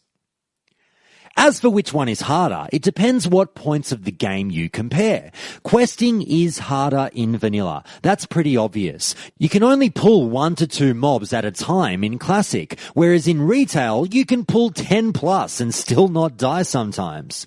If you compare Classic dungeons to, say, Heroic dungeons or Mythic +2, then Classic dungeons are harder. Again, in retail, in those lower difficulties, you can chain pull. You don't even ever have to CC. However, doing a Mythic +20 or even +15 is far beyond anything the dungeon experience in Classic could offer. In a Classic dungeon, you usually die if you pull too many mobs. In a +20, you die because you didn't interrupt a 0.5 second cast. You didn't kill all of the 3 bombs up at the same time within like a 2-second time period. Or you didn't move out of this graphic within 0.5 seconds, etc., etc. Which sounds harder? And raiding in Classic might be harder in less obvious ways, like the logistics of managing 40 players or farming consumables taking longer, but once you're in the raid, the bosses in Classic are so simple compared to modern raiding. I'd have to place their difficulty somewhere around LFR to normal raiding. There's just nothing as mechanically hard as Mythic raiding in vanilla at all. I compared Ragnaros in Molten Core to Heroic Ragnaros in Firelands once, and for brevity's sake I won't do it again, but it's hardly a comparison. So I guess the too long didn't read is questing is easier in retail. But since retail has different difficulties, you can find dungeons and raids that are easier or similar to Classic on low difficulties and much harder on higher difficulties. Another point is the skill cap on most classes is much higher in retail. In vanilla, on a Frost Mage, you just spam Frostbolt. On a Holy Paladin, you spam Flash of Light. In retail, I wouldn't call them complex necessarily, but compared to that, they are. It's a shame because I'd love to say Classic is for hardcore players that love difficulty and retail is for filthy casuals, but how can I say that when raiding in Classic boils down to spamming Frostbolt on target dummy-esque bosses with no or few mechanics? Lol. And there Seven Winters raises a point that will become somewhat of a common theme here, the element of mythic dungeons. Post-Classic, Blizzard obviously eventually introduced the ability for groups to pick between varying levels of difficulty during their instance runs. Regular, heroic, or mythic. What's your flavor? It gave people the ability to spice up the runs that perhaps they had begun to master and was intended to push people to strive for a greater challenge and a greater reward while allowing a dungeon to increase its potential longevity with the player base. And mythic dungeons do certainly sound like quite the challenge. I've never done one, so I can't really comment outside of seeing some footage on YouTube that, yes, looks like tough content for sure. Now, to his credit, Seven Winters does make a fair few concessions on areas of Classic that could be considered tougher. But if we focus on that end game scenario, and if you are a raider and conquering all PvE content is your jam, then retail absolutely has Classic beat. And apparently it's not even close. However, the Classic camp riposts with this submission from user Gord, who starts off with a great, yeah, but with this. What I do agree with is that modern mythic content is more difficult than World of Warcraft vanilla ever was. I disagree that any heroic content or lower is harder than vanilla. Vanilla raids are more difficult than most heroic raids today. I think it's a fallacy that just because bosses have more mechanics, it makes them more difficult. I also think it's a fallacy that just because you have more buttons to press in your rotation, it makes a class more difficult. The amount of actual difficulty that adds is very minimal. You get the hang of the repetitious nature of it and execute. It isn't hard. Resource and cooldown management was slightly more difficult in vanilla. It being a 40-man encounter made for more difficult coordination and a higher possibility of errors wiping out the raid. Mistakes were punished harder. You had to corpse run. Cooldowns were 15 plus minutes, some even 30 minutes to an hour. Characters had less mobility, so late reactions were punished harder. There weren't just 3 roles like today's: tank, DPS, heal. There were many different roles, all depending on the fight and class. CC and kiting was used more. Complex mechanics don't make a fight hard necessarily. If all you have to do is follow directions, then you just follow directions. It doesn't make a huge difference if you add 1 or 2 things to that.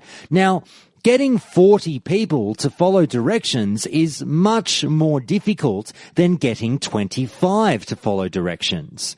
Overall, preparing for raids was more difficult. You needed every edge you could have. On heroic raids, I don't have to prepare anything. Is it a nice bonus? Yeah, but it isn't needed. Gearing up and optimizing was significantly more complicated, and your character could be gimped a lot more drastically with the wrong optimization. Vanilla raids are greater than heroic anything and below in retail. Mythic raids / upper tier Mythic Plus are greater than vanilla raids. Okay, well that's a nice opening from both sides there, with a few concessions and disagreements. Obviously, vanilla had 40-man raids, more people to manage, and more ways in which to mess up due to the number of players involved. There were also other mechanics outside of raids that made vanilla generally tougher. Preparation, gathering consumables pre-raid, dealing with the open world. But also, anything outside of a mythic raid was generally not as hard as what we got in vanilla, this user suggests. But the retail crowd says they're not done, with this post from user Bellatori, who says this: walk into that heroic in leveling greens, see how that goes.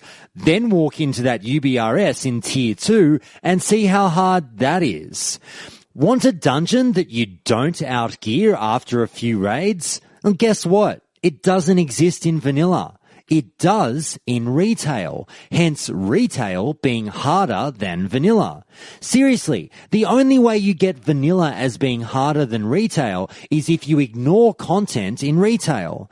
And compare overgeared people doing content in retail to undergeared people doing content in vanilla. Overgear content in retail or vanilla and it becomes a joke. But retail has content that cannot be overgeared. Undergear content in retail and vanilla, and you are going to have a rough time. But raids can be killed while undergeared in vanilla, because in rage timers are few and far between, so you can just out-heal the fight. In retail, every boss has some form of enrage, meaning if you don't have the gear, you are not killing that boss. So, still focusing on the raiding side of things with that post for a little bit, and sure, retail bosses do have more enrage timers, and retail did become a bit more of a DPS race. Blizzard started pushing the players to have more gear checks, and to be able to burn down bosses quickly before things went south, that we didn't get much of in vanilla, outside of sort of out-of-mana concerns, which admittedly was still an issue in and of itself. But this user suggests that you could go into raids in half-baked gear in vanilla and still perhaps get carried through. Not in retail. But The classic crowd taps Retail on the shoulder and says, "Hold my beer," with this one from user Sternhammer, who gives us some stats, which I love when it comes to cold, hard evidence. So I tender the following, Your Honor, for the classic case. And it's this post from Sternhammer. Now, touching on mythic difficulty rating. Bosses and the number of days before world first kills. Vanilla bosses. Onyxia, 69 days. Ragnaros, 154 days. Nefarian, 77 days. Cthulhu, 113 days. Not sure if this was before or after his nerf. Kel'Thuzad, 90 days. And now, the Legion mythic bosses. Xavius, 18 hours. Helya, 3 days. Gul'dan, 11 days. Kil'jaeden, 19 days. And Argus, 8 days. Oh, what a haymaker from the classic WoW fans. And that has sent retailers reeling back, holding their mouths as the blood spills and the crowd roars. Wow, those are some damn good stats. And I love even more that I didn't even bother researching them, and I'll just take that poster's word for it. Although they do look awfully familiar to stats I've seen before, so I'm fine with that. But if they're wrong, then please do let me know, everyone. But there you go. If retail is so hard, then why are your top guilds nailing these mythic bosses in such a relatively short period of time after release? Back in the vanilla days when things were, actually hard, Blizz was designing stuff that took the best of the best months to get through. Give me a mic so I can drop it. Wait, I'm going to hold on to this one because I'm in the middle of a show. So I think the retailers will find it's a good thing I am going to hold on to the mic because they just got back up and they're wielding a steel chair above their heads for some reason because they've got this reply from user Unlivable, who says the following. Modern players don't suck as much. Kunyan in his world-class guild had warlocks putting curse of weaknesses on bosses and frost mages, Keck. Cthulhu went down the day after his bug was fixed. Objection, Your Honor. Those stats aren't admissible because we now have to consider, is retail content being taken down quicker because we're so much better at the game now after all these years? And obviously the retail crowd hit back with that one, mentioning obviously that, yes, the guild's Nihilum, led by, and I pronounce it Kunyan, which is apparently is the proper way to say it. I know everyone says Kungan, but I don't know. I've been told that's not the way to say it. So I don't know. You tell me which pronunciation you prefer. But anyway, what I'm saying is that perhaps it's possible that people understand World of Warcraft now. Some retail players have been playing the game for almost 14 years. I would certainly hope that they have gotten better over time. Those stats are perhaps a bit meaningless when you take that into account. If we're improving, then that fudges the numbers. We've theorycraft stuff to death now, and we push classes to heights that weren't being achieved before. So take that, classic crowd. However, the classic crowd would like another word through user Leesk, who says this. Number 1, monsters were more difficult in vanilla. If you pulled 3 mobs, you were dead. Number 2, you had to eat and drink. That being, a mage would have to drink a full 20 seconds after 3 or 4 kills to recharge. There's a reason that they can summon food. Number 3, instances were difficult. There were only warrior tanks. You needed CC from rogues and mages. The more, the merrier. Number 4, getting to instances was just as difficult. Run there. Number 5, 1 flight path per zone, perhaps 2. You had to stay on the trail to run places because you would likely die if you just cut across zones like you do now. Number 6, mounts couldn't swim. Try to jump a small river. Dismount. A few mobs chasing you? Yeah. Number 7. There really were only a couple of quest hubs, if you can even call them that. You would do 4 to 5 quests in an area, get a few follow-ups, and that was it. There was no direction in the game. Oh, why don't you go see blank over here? Nope, run around blindly. Number 8. Mobs actually gave experience. You could legitimately level as fast as questing as you could grinding. Well, questing was basically grinding. Quest experience was awful, and there were not that many to do. Number 9. You actually had to do every zone. Leveling as a noob dwarf, for example. You'd go to the Ironforge area and get to Loch Modan, do some quests there, then go to Westfall, do some there, then go to the Night Elf area, and then you'd come back to Loch Modan and rinse and repeat. The level of monsters and quests were real. Number 10. Elite quests were elite. You needed a handful of people to kill them. It's not like now, though, you actually needed a real group to get them down back then, not just a few random DPSs. Number 11. Monsters would hit, miss, dodge, parry all the time. Back in the day, you would not get any rage if you missed. So say you charged and got 10 rage, hit your first attack, gained 5, then missed your next 2. Yeah, still 10. Oh, you only had 2 abilities that didn't cost rage, auto attack and charge. Honestly, I could go on for hours. That's a very good point. Those are some pretty interesting reminders of, yes, what it was like leveling through the vanilla experience. There are a lot of really long, arduous, drawn-out, annoying factors of the game. Did they make it more difficult? Well, it certainly made it a different experience, I'll give you that much. But the retail crowd has something to talk about in regards to that. Because when retailers say, hey man, don't forget, if we pulled 3 mobs, we were dead. And if you were me, if you pulled 2 mobs, you were pretty much dead because I was always in trouble. Retailers, you can pull 4, 5, 6, 7, 8, 9, 10 mobs and it's no dramas. Well, the retail crowd wants to touch back on that exact point with this one from user Berat.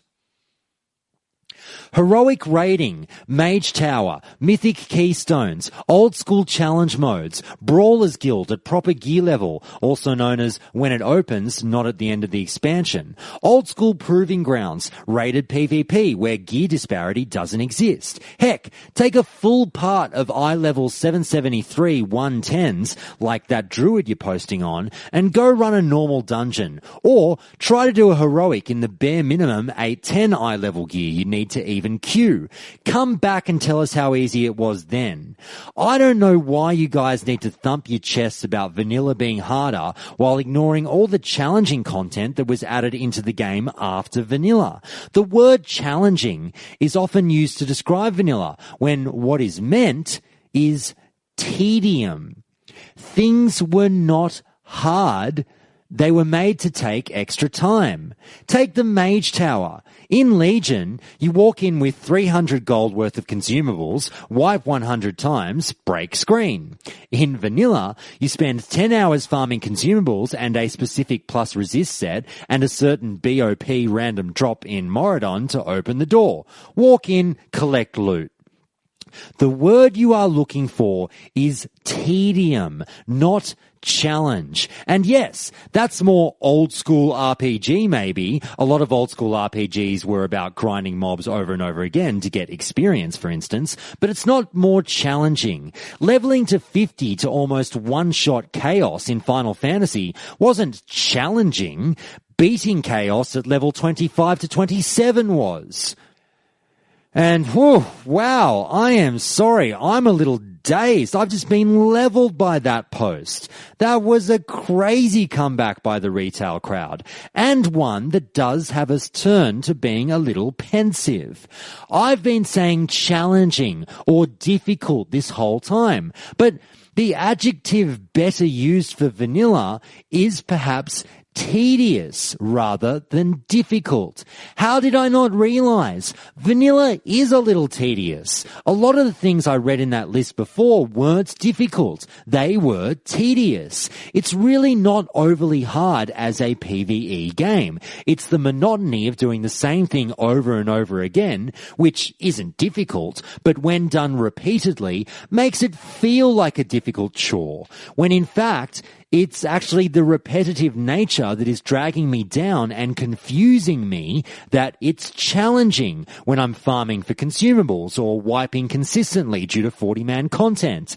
Is that really the case? Well, now I'm just so confused. How about we let the classic crowd get back into it with this from user Arxie Maraki with the following. Retail is at worst Nintendo hard. The vast majority of tasks that you're asked to perform in retail are, on their own, easy. Interrupt a spell. Don't stand in fire, etc., etc. When you ask a raid of 20 people to perform an easy task every 30 seconds for 10 minutes, and if a single person fails once you wipe, you're going to wipe a lot. That doesn't make it challenging or interesting. It means it will take a while to beat, but that's not the same thing. Oh, Nintendo hard? Damn, dude, I didn't realize we were hitting below the belt now. Now, I do somewhat disagree with the conclusion in that post that if something takes a while to beat, it's not necessarily by definition challenging. But when we talk about retail tasks that you're asked to complete, this could even be extended to things outside of raids, such as questing. I don't believe retail questing is difficult in the slightest, whereas I'm more than aware of how many freaking times I've died trying to complete seemingly mundane vanilla quests. Oh, just go and kill a few spiders? Sure, I can do that.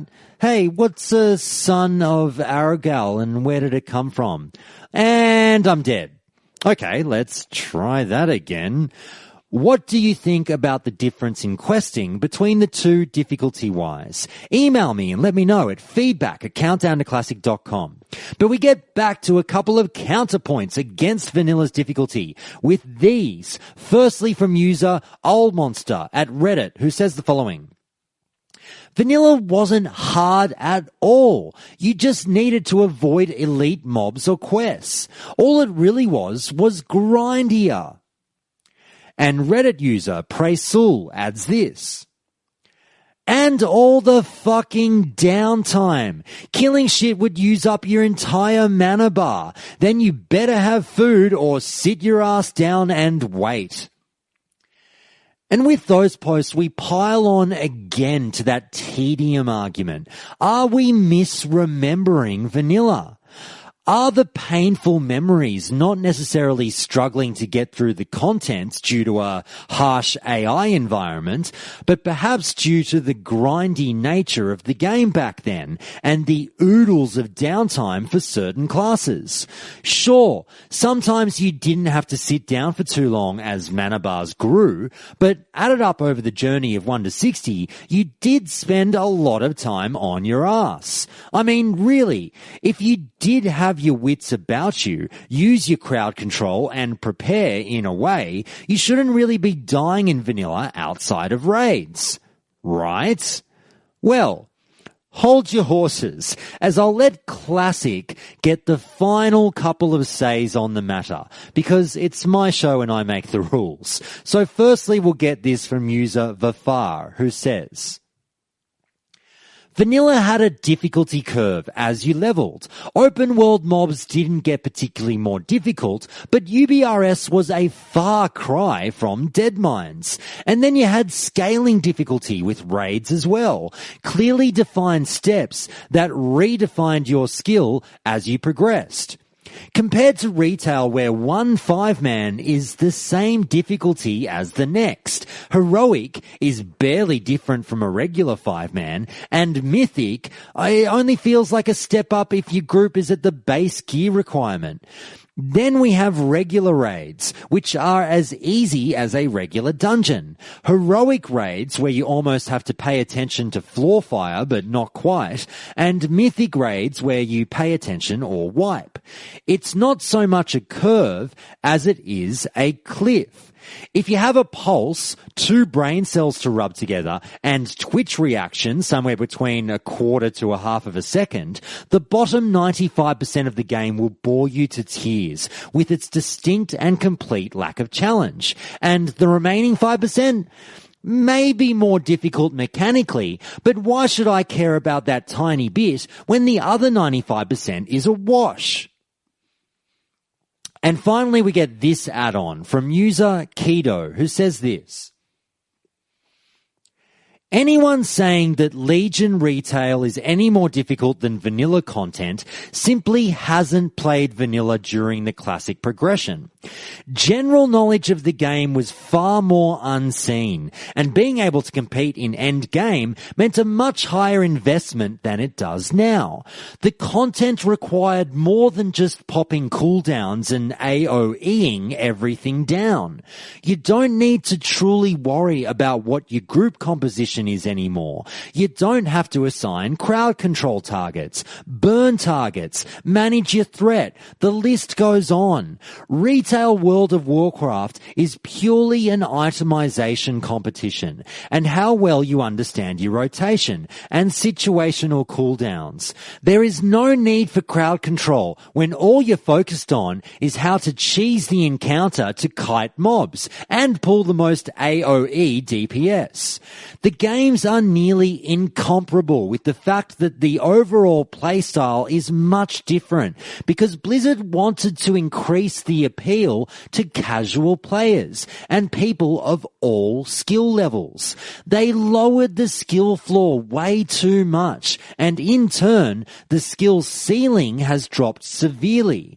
The biggest factor for PvE content is how throttled it is. The content is pushed out at a static rate so that everyone progresses evenly. It doesn't matter if you're running LFR, normal, heroic, or mythic, everyone is progressing the same rate. The removal of attunements was another downfall. World of Warcraft fell victim to the no child left behind philosophy, and that's all.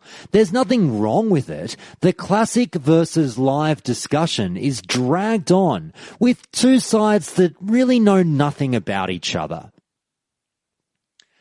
So there you go. And here's a blanket statement for you after that post. Retail perhaps homogenized the game in a way in which it doesn't really matter what or how you play now. You're going to get through the content. But that wasn't necessarily the case in vanilla. Blizzard made an active decision years ago to open the game up to the masses and make it more accessible to the average, casual gamer. How did they do that? By making the vast majority of the game considerably easier. Whether it's toning down the impact of mobs, removing the grindy feel, or taking away time sinks such as attunements, the game is undoubtedly different now. And when I say different, I mean easier. The vanilla crowd is more than happy to concede, it seems to me, that yes, retail has those mythic dungeons, which are the hardest content that Blizzard has put out to date. But outside of that, everything else in vanilla could be considered tougher. Whilst retail fans may call it tedium instead, we may prefer to refer to it as perhaps arduous. Either way, it's been a fun argument, and again, this is obviously all done relatively tongue-in-cheek. We're not here to incite civil warcraft any further, but we need to be able to poke a little bit of light fun here and there. But with Forum and Fauna done for the week, now it's time for the real anger to seep through, rather than that stupid fake anger. So let's get to today's anger management.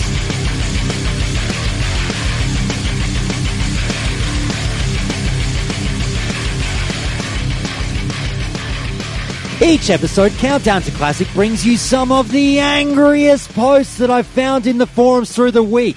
Now, let's start with this one from user Picklewagon, who says this: I can't wait until the retailers die at least a dozen times before hitting level 10 and are asking for help on a level 7 quest, or are wondering why they wiped on Ragefire Chasm when not crowd controlling a pool. And next we have this one from Reddit user Pyrocar, who says this: it had the hardest leveling experience of all the MMOs I know of. Everyone who says it's easy is trying to be an edgelord. Proof of this is that I rarely ever see someone die at leveling in any MMO that I've played in the last few years. I played Nostarius and Chronos, and every zone was paved with player corpses. I saw people dying consistently. You saying it's easy because you played a pet class and so lead XD is anecdotal bullshit. Fuck off. And finally, I've got this one from the official forums user, Miss Van G, who was responding to one of the posts I read out earlier from user Berat. And they said this: posters like Berat have nothing but negativity for Classic. The word you are searching for is tedium. Nah, brah, I don't need your help constructing or finding words. Thanks for your 1 cent. But you are here all the same, on the Classic forums, telling us how we're wrong, and Legion is definitely more challenging or better for stated reasons. Okay, yeah, that's time well spent. Much like time spent replying to that garbage. Oh, it's good to get that sweet, sweet anger out of the system. So, now that I've purged all that anger, it's time to bring things back down to earth a bit with winners and losers. It wasn't going to be easy, but they've won it. Each week, Countdown to Classic highlights some of the more insightful posts as the winners of the week. And this week, we start with this post from user Caldron, who says this about starting with retail or classic. You will be in a unique place starting Classic World of Warcraft. Starting the game when it releases now versus almost 15 years ago will obviously be different, but that isn't even necessarily a bad thing. You will have a fresh perspective on the game and be able to enjoy things in a brand new way. But know that while some things may feel daunting, there are people that will help you. It's kind of hard to say if there will be any add-ons right out of the gate, since we don't know if the currently existing add-ons will work with the patch format that they use for Classic, but there are a lot of people who are passionate about Classic WoW, and we want people to enjoy it as much as we want to enjoy it ourselves. There will undoubtedly be trolls too, but hopefully they won't be the majority. Once you start questing or do dungeons with people you enjoy, add them as a friend, and they'll be able to help you moving forward. If you want to try retail, you definitely could. They are pretty different in terms of approach though. I think the biggest difference is the way in which they treat the classic MMO grind.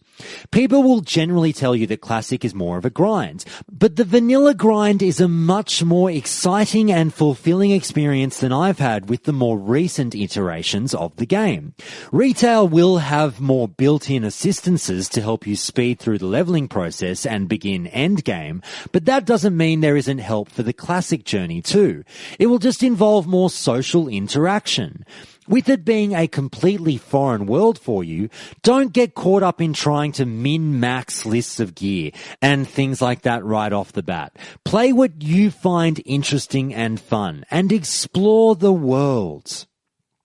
Next we have this one from Countdown Council member 7 Winters again. For someone who isn't a gamer, retail would have to be a better option for them. It's just more streamlined and accessible. With that said, if they could manage to figure out how to play Classic, I think it would offer a deeper experience for them. Also, trying to look at it from others' viewpoints that aren't my own, if you take your average, really casual player, then retail is probably built more for their playstyle as well. When you boil it down, retail is both better for casuals and high-end raiders. What Classic has is a better RPG experience and a better world with stronger social elements and server cohesion. That's why when people say you want some sort of vanilla/Legion hybrid as an insult, I'm like, actually, that sounds really good. Because I enjoy mechanically hard content found in retail, and I also enjoy the social element of vanilla. Next we have this one on Fury Warriors, and it's a bit of a long one, so bear with me. But it was by user Wish Doctors Fury over at Reddit, in a thread that they were the original poster of, titled, Fury DPS is worth a look, and that post said this. Sometimes when something is too good in a game, it simply becomes so oppressive to all other possibilities that it's worth considering nerfing to restore diversity back to a game. I would argue that Fury Warrior DPS reached this point in 1.12 vanilla. If you have a game with 8 classes, yet the optimal raid composition is 25% of one class, that's a problem. Why wasn't this a problem during Vanilla Live though? Warrior DPS wasn't really unlocked until later in the life of Vanilla. First came the 1.6 patch with dual-wielding spec and Bloodthirst as an instant attack. Then it really took off with AQ and Blizzard pushing plus hit as a gear stat. Even though Fury became top-tier DPS late game, it usually took months of farming to gear up for endgame raiding. The endgame class distribution in 1.12 represented the mechanical world of 1.7 due to the time commitment it takes to level and gear a character. Had the Burning Crusade not been a giant tabula rasa event, it's likely these problems would have started to arise in Vanilla. And why is it a problem on private servers and possibly Classic? Well, instead we see this issue on private servers running 1.12, where the endgame balance is a known quantity. This will also be true if there are no changes to Classic. Unlike Live, where we never knew where the game was going, an unchanged Classic will be fully known. So what are the proposed solutions? Well, later World of Warcraft patches successfully dealt with this in a few ways. Number 1, rage normalization. One of the issues with warriors, particularly at high gear levels, is that they scale exponentially. Not only does their gear make them hit harder, but harder hits give them more of their primary resource, which they can then turn into damage as well. Rage normalization linearizes warrior scaling. Number 2, move to hit rating or blanket nerf to plus hit gear. The problem with plus hit percentage is that it's such a coarse-grained stat. There's no room to hand out a little bit of hit here and a little bit of hit there. Hit rating lets you be more fine-grained with itemization values. After moving to hit rating, you could then have an across-the-board 2/3 cut to plus hit gearing, similar to how plus defense was hit in 1.7. Point number 3, remove the ability of plus hit to count against the dual-wielding hit penalty. I would put a limit on how much hit warriors can stack. However, the lower hit cap makes much late game gear redundant, and it'd be better to avoid messing with the existing itemization. So what are the benefits? Well, with stacking 8 warriors no longer an optimal raid composition, more slots open up for hybrid specs to DPS and tank, or even just other DPS classes like hunters who are struggling to scale late game just as warriors were taking off. Ultimately, raid composition will trickle downward through the game as people level classes that are in demand and quit classes that are not. So this should create a more diverse selection of classes and specs, which is a win. But what are the downsides? Well, the major downside here is how this would impact rogue DPS, since hit is also a major stat for them. If hit nerfs hit rogues too hard, that would push in the direction of rage normalization. And in conclusion, rage normalization should seriously be considered for Classic if we want to have a semblance of balanced class representation. Next we go back to the Countdown to Classic Discord, which all of you should go and look in the show notes right now as you are listening and click on the link there and join. As you can hear, it's full of great nuggets of World of Warcraft chat.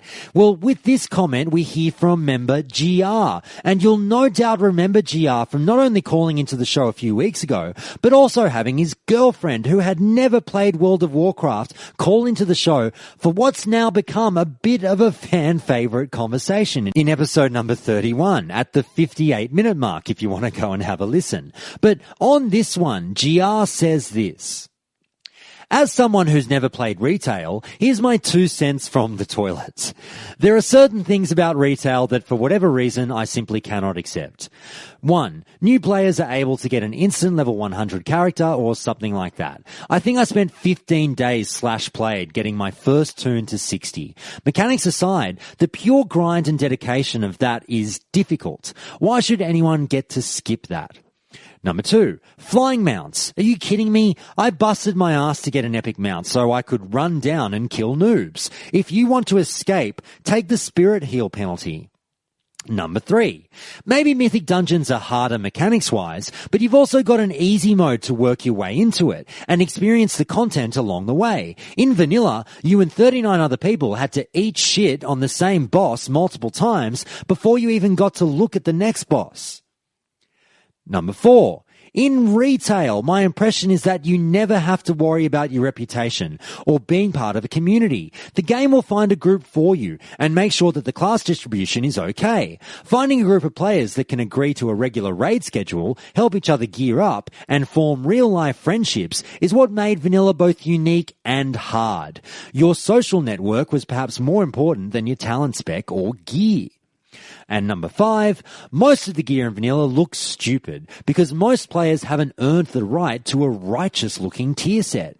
If you looked like a noob, you probably were one. I recently saw a friend playing retail, and I couldn't tell the difference between the real badasses and the casuals because everyone is rocking armor sets that look like they were forged for Titans. Honestly, my impression of retail has been that it feels more like Heroes of the Storm. Pick a character, join a matchmaking queue, and walk away with some epics. Next, regarding difficulty comparisons between retail and classic, we have this from user Wife, who tells us: the meaning of difficult is subjective. I can climb 500-foot towers all day and night in all weather conditions, and to me, that isn't difficult at all. However, put me in front of a room full of people and make me speak? Nope, too difficult for me to even comprehend. It's your personal drive that makes something difficult or not for you. Most of the processes in leveling, getting geared, attuned, and finding like-minded individuals to accomplish endgame in vanilla requires much more drive than retail from start to finish. Overall, it was a much more difficult task, if the task is completing max 40. Mechanics are just mechanics. Practice enough until your brain locks them into muscle memory. In retail, all the focus is on endgame mechanics. In classic, the focus is on the journey. Either game can be difficult for different people, so pick the game you enjoy the most. It's not a competition since we will have a choice soon. TM. But where there are winners, there must also be a loser. And whilst omitting names to protect the guilty party, I bring you this post, which I can't quite tell if they're being tongue-in-cheek or not, but either way, it works as this week's loser. So here it is about Fury Warriors. They should get nerfed to the ground. They do way too much damage, especially in PvP. They should also remove the stun effects on their charge and intercept, and get rid of their hamstring and piercing howl abilities. They crowd control me too much, and always kill me on my mage. Really broken. It's not fair. And that's all I've got for winners and losers. Now that we've just basically left Fury Warriors with auto attack after that last post. But that's winners and losers for the week. So now it's time for a stroll down this dark side alley we have here at Countdown HQ. And I picture a Diagon Alley type situation where the music kicks in every week.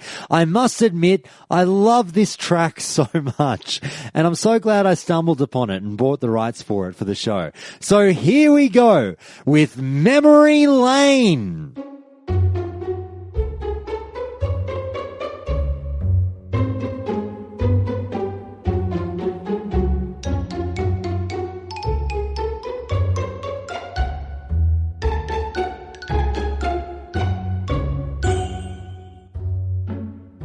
Each week, listeners of Countdown to Classic send in some of their fondest or funniest World of Warcraft related memories. And we start with this one from listener Nostalgia Dad, who tells us this. When the Burning Crusade released, I server transferred to Kalekos, a West Coast US server, and eventually raided with an Oceanic Aussie/Kiwi guild. I'm playing on a private server now, and it really makes me miss all my old guildies from my old guild. It was lag. /Sadface. Our main tank from Karazhan through Sunwell was a motorcycle racer who had dreadlocks down to his behind named Kui from South Australia, but I lost track of him. I kept in touch with one of my old guildmates though, and he's still a close friend 10 years later, who even stays at my home with his wife for vacations. Next we have this one from Countdown patron Gynarax, who says this. The day the Classic announcement was dropped, I had sat down and tuned into BlizzCon with reserved expectations. I had my hopes up, but was attempting to temper my nerves and not get too optimistic for what could potentially be nothing. During the opening video, Mike Morhaime dropped the line, "In a way, this BlizzCon is going to be the biggest family reunion we've ever had." It was at that moment I began to completely lose my shit and immediately called my wife at work.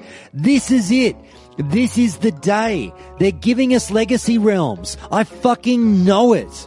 For a non-World of Warcraft player, she was incredibly understanding, but also did her best to rein me in lest I get worked up over nothing. I hope so, but don't get too excited until you know it's real.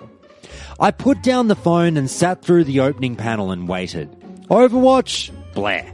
Diablo? Not what I'm here for. Hearthstone? How much money do they think I have?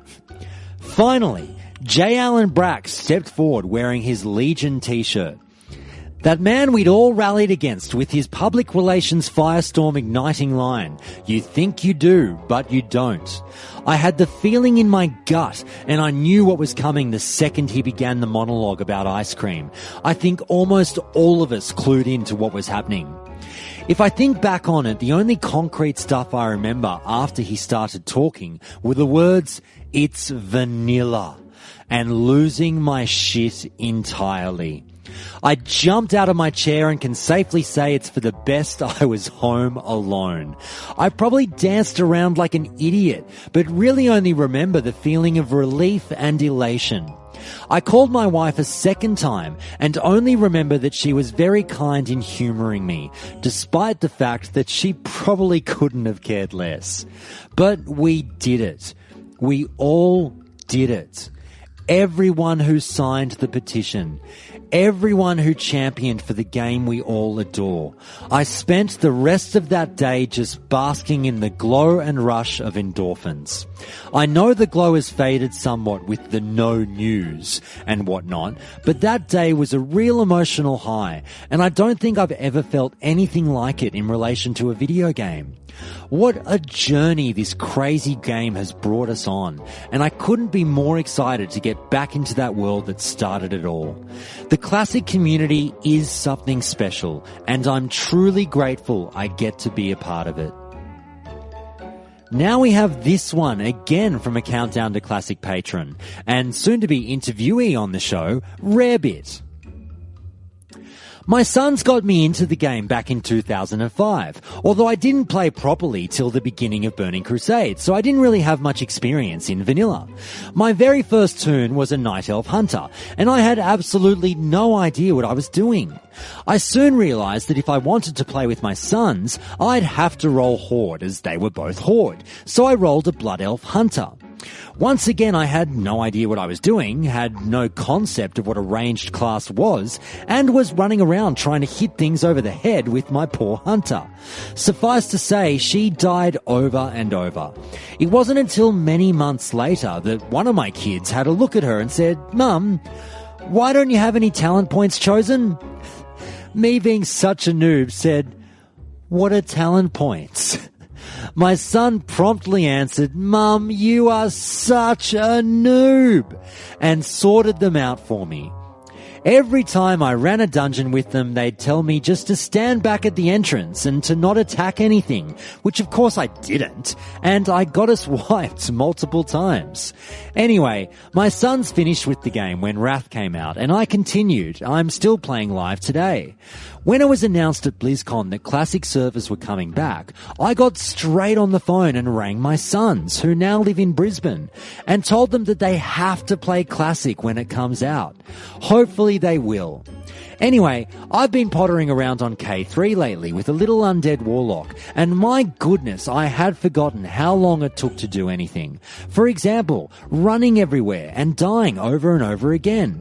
But it's making me appreciate the game in its original form, and the challenge that it must have been. I can't wait for the official Blizzard Classic servers, and I hope they give us some Oceanic servers as well, since the latency on K3 is a bit painful. Next we have this one from listener Ali Saunder, who says this. My first Chinese gold farmer was a Tauren, piled on the ground as I entered Orgrimmar. I soon realised that all the Tauren corpses spelled out words, and it became a common sight to see, along with the random messages sandwiched between Chuck Norris memes and warnings that the Alliance was attacking the Crossroads again. But it wasn't until the Hinterlands that I finally met a real live Chinese gold farmer. He was farming the big temple with the terraces that I needed for questing. He saw me having trouble and allowed me to join him so long as he looted everything, and although we never spoke, he was a good companion with good experience, and I learned a lot by watching him at work.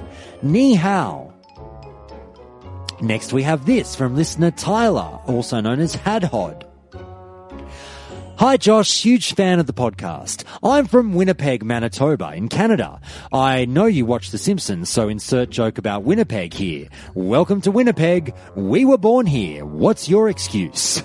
I currently work as a painter, and I listen to Countdown every day at work while I paint. I just wanted to comment generally on why I loved vanilla so much, or love vanilla so much, and I do apologise if this runs long, and feel free to paraphrase it. I started playing World of Warcraft when I was 12, and I think it had been out for about a year already. AQ hadn't launched yet. It was the first MMO I'd played and one of the first computer games I'd really sunk my teeth into. Being a somewhat shy 12-year-old, I didn't have too many friends, and I was quite nervous to chat with other players. The amount of players in the world intimidated me quite a bit, not to mention players were quite often older than I was. I loved questing, and I got all the way to the mid-level 40s almost entirely soloing the game. Around this time, my brother, who is older than I was, and originally got me into Warcraft, forced me to come along and PvP with his hardcore PvP guild, Drop a Pot. They were seasoned veterans in the 40 to 49 bracket, and their teamwork was very impressive. Having mostly soloed to this point, I was very nervous about not only interacting with this many other players, but also how my skill as a little dwarf paladin would hold up. For the first while, I only would listen to the other players on Ventrilo, as I was pretty shy about my voice and how my balls hadn't dropped yet. Pretty standard 12-year-old. But after a few matches, the other members of the guild kept commenting on how well I was playing and wanted me to join up with them more. A few of the other paladins offered constructive tips on different things I could try to get better at and ways to upgrade my kit. Within a few weeks, I'd become a very effective heal bot for my brother who played a dwarf warrior. When I finally built up the courage to actually interact with the other players, they laughed off that I had been nervous and really made me feel at home within the guild and the group. I ended up staying with that guild for Vanilla, Burning Crusade, and parts of Wrath, although the name did change. I guess to sum up a long story, I miss the community aspect of Vanilla. I still talk to many of the friends I played with back then, and a lot of us are planning to play Classic when it launches, or maybe even try Horde this time. One of them is even getting married this summer, and I'll be attending his wedding. He was 15 when we started playing together. I grew up with this game, and in many ways it helped me come out of my shell and gain confidence in myself. Every time I've tried to play retail post-Burning Crusade, I've found that the community aspect of the game has disappeared. There's no server identity, no communication in raids, no world PvP, battlegrounds aren't fun anymore. I can't wait for Classic, and I'll see you in Arathi Basin. Winnipeg watch is over. And that's been Memory Lane for the week, everyone. And I just want to thank so much everyone who wrote to me for that segment, everyone who's been writing to me. If you haven't heard yours yet, it is coming. Please do believe me. So thank you again to everyone for those submissions. But now with all those memories out of the way, it's time to clean up a few things from past episodes and also give some love to a few listeners. Firstly, just regarding a post I read out last week on the show, I sometimes forget the names of the people who send posts through, and I got this awesome reminder after I asked for it on the show from Countdown Council member Wilson Ma, who said this.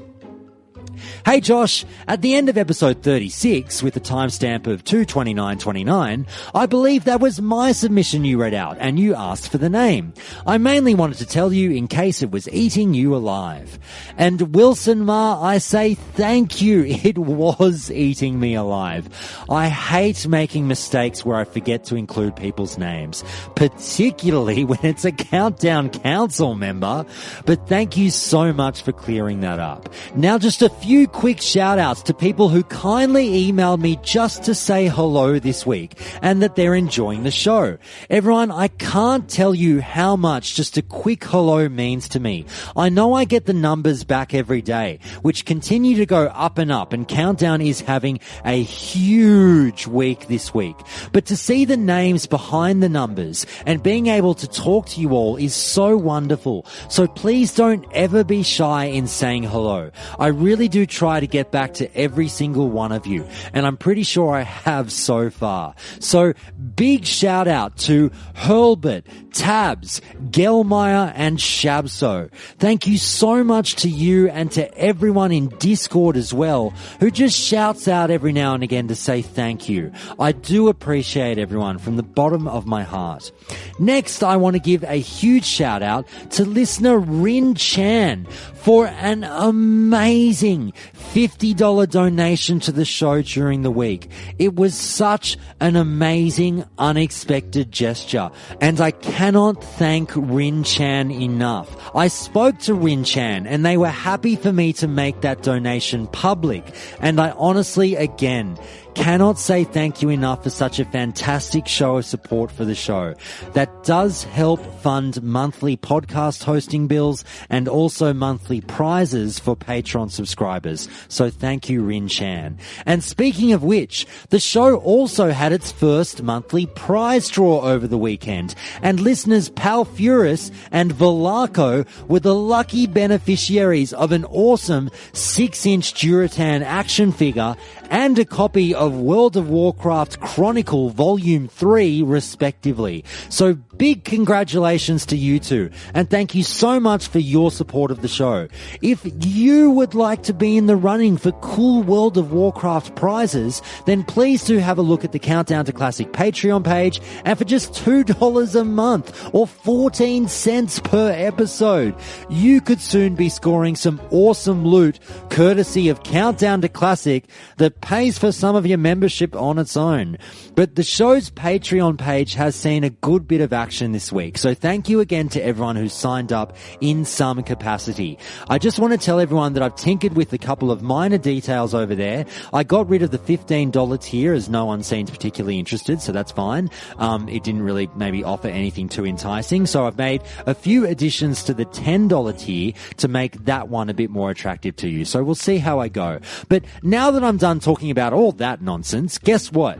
Countdown to Classic is still absolutely free of charge, and you can still show your support for the show without spending a single cent by simply telling a friend about the show. That can be your biggest thank you to me. Simply turning someone else onto the show and having this amazing community grow by just that little bit. But with all that done, as per usual, I want to thank the members of the Countdown Council, whom I call every week for input on where the show should head in the week to come. So shout out to Borzen, Hridemar, Palfuris, Seven Winters, Tsunami, Wilson Ma, and Valaco. Thank you so much for your phenomenal support of the show. Countdown to Classic would not be the same without your support. And also a big thank you to supporters Myrtle Banks and Rarebit as always. So, that's another Countdown to Classic episode in the books, everyone. Phew! Episode number 39. I can't believe we're already getting somewhat close to 50 of these things. If we make it to 100, as I plan to do, then we'll have to do something special for that one with some giveaways. And when the show makes it to episode 100, I hope that every single one of you listening today will be with me on that day to celebrate the journey and what we've built here together at Countdown to Classic. But until then, I will see you all again soon for a lore episode all about the dragon aspects. So be good in the meantime, everyone, and I will see you later. Have a great weekend.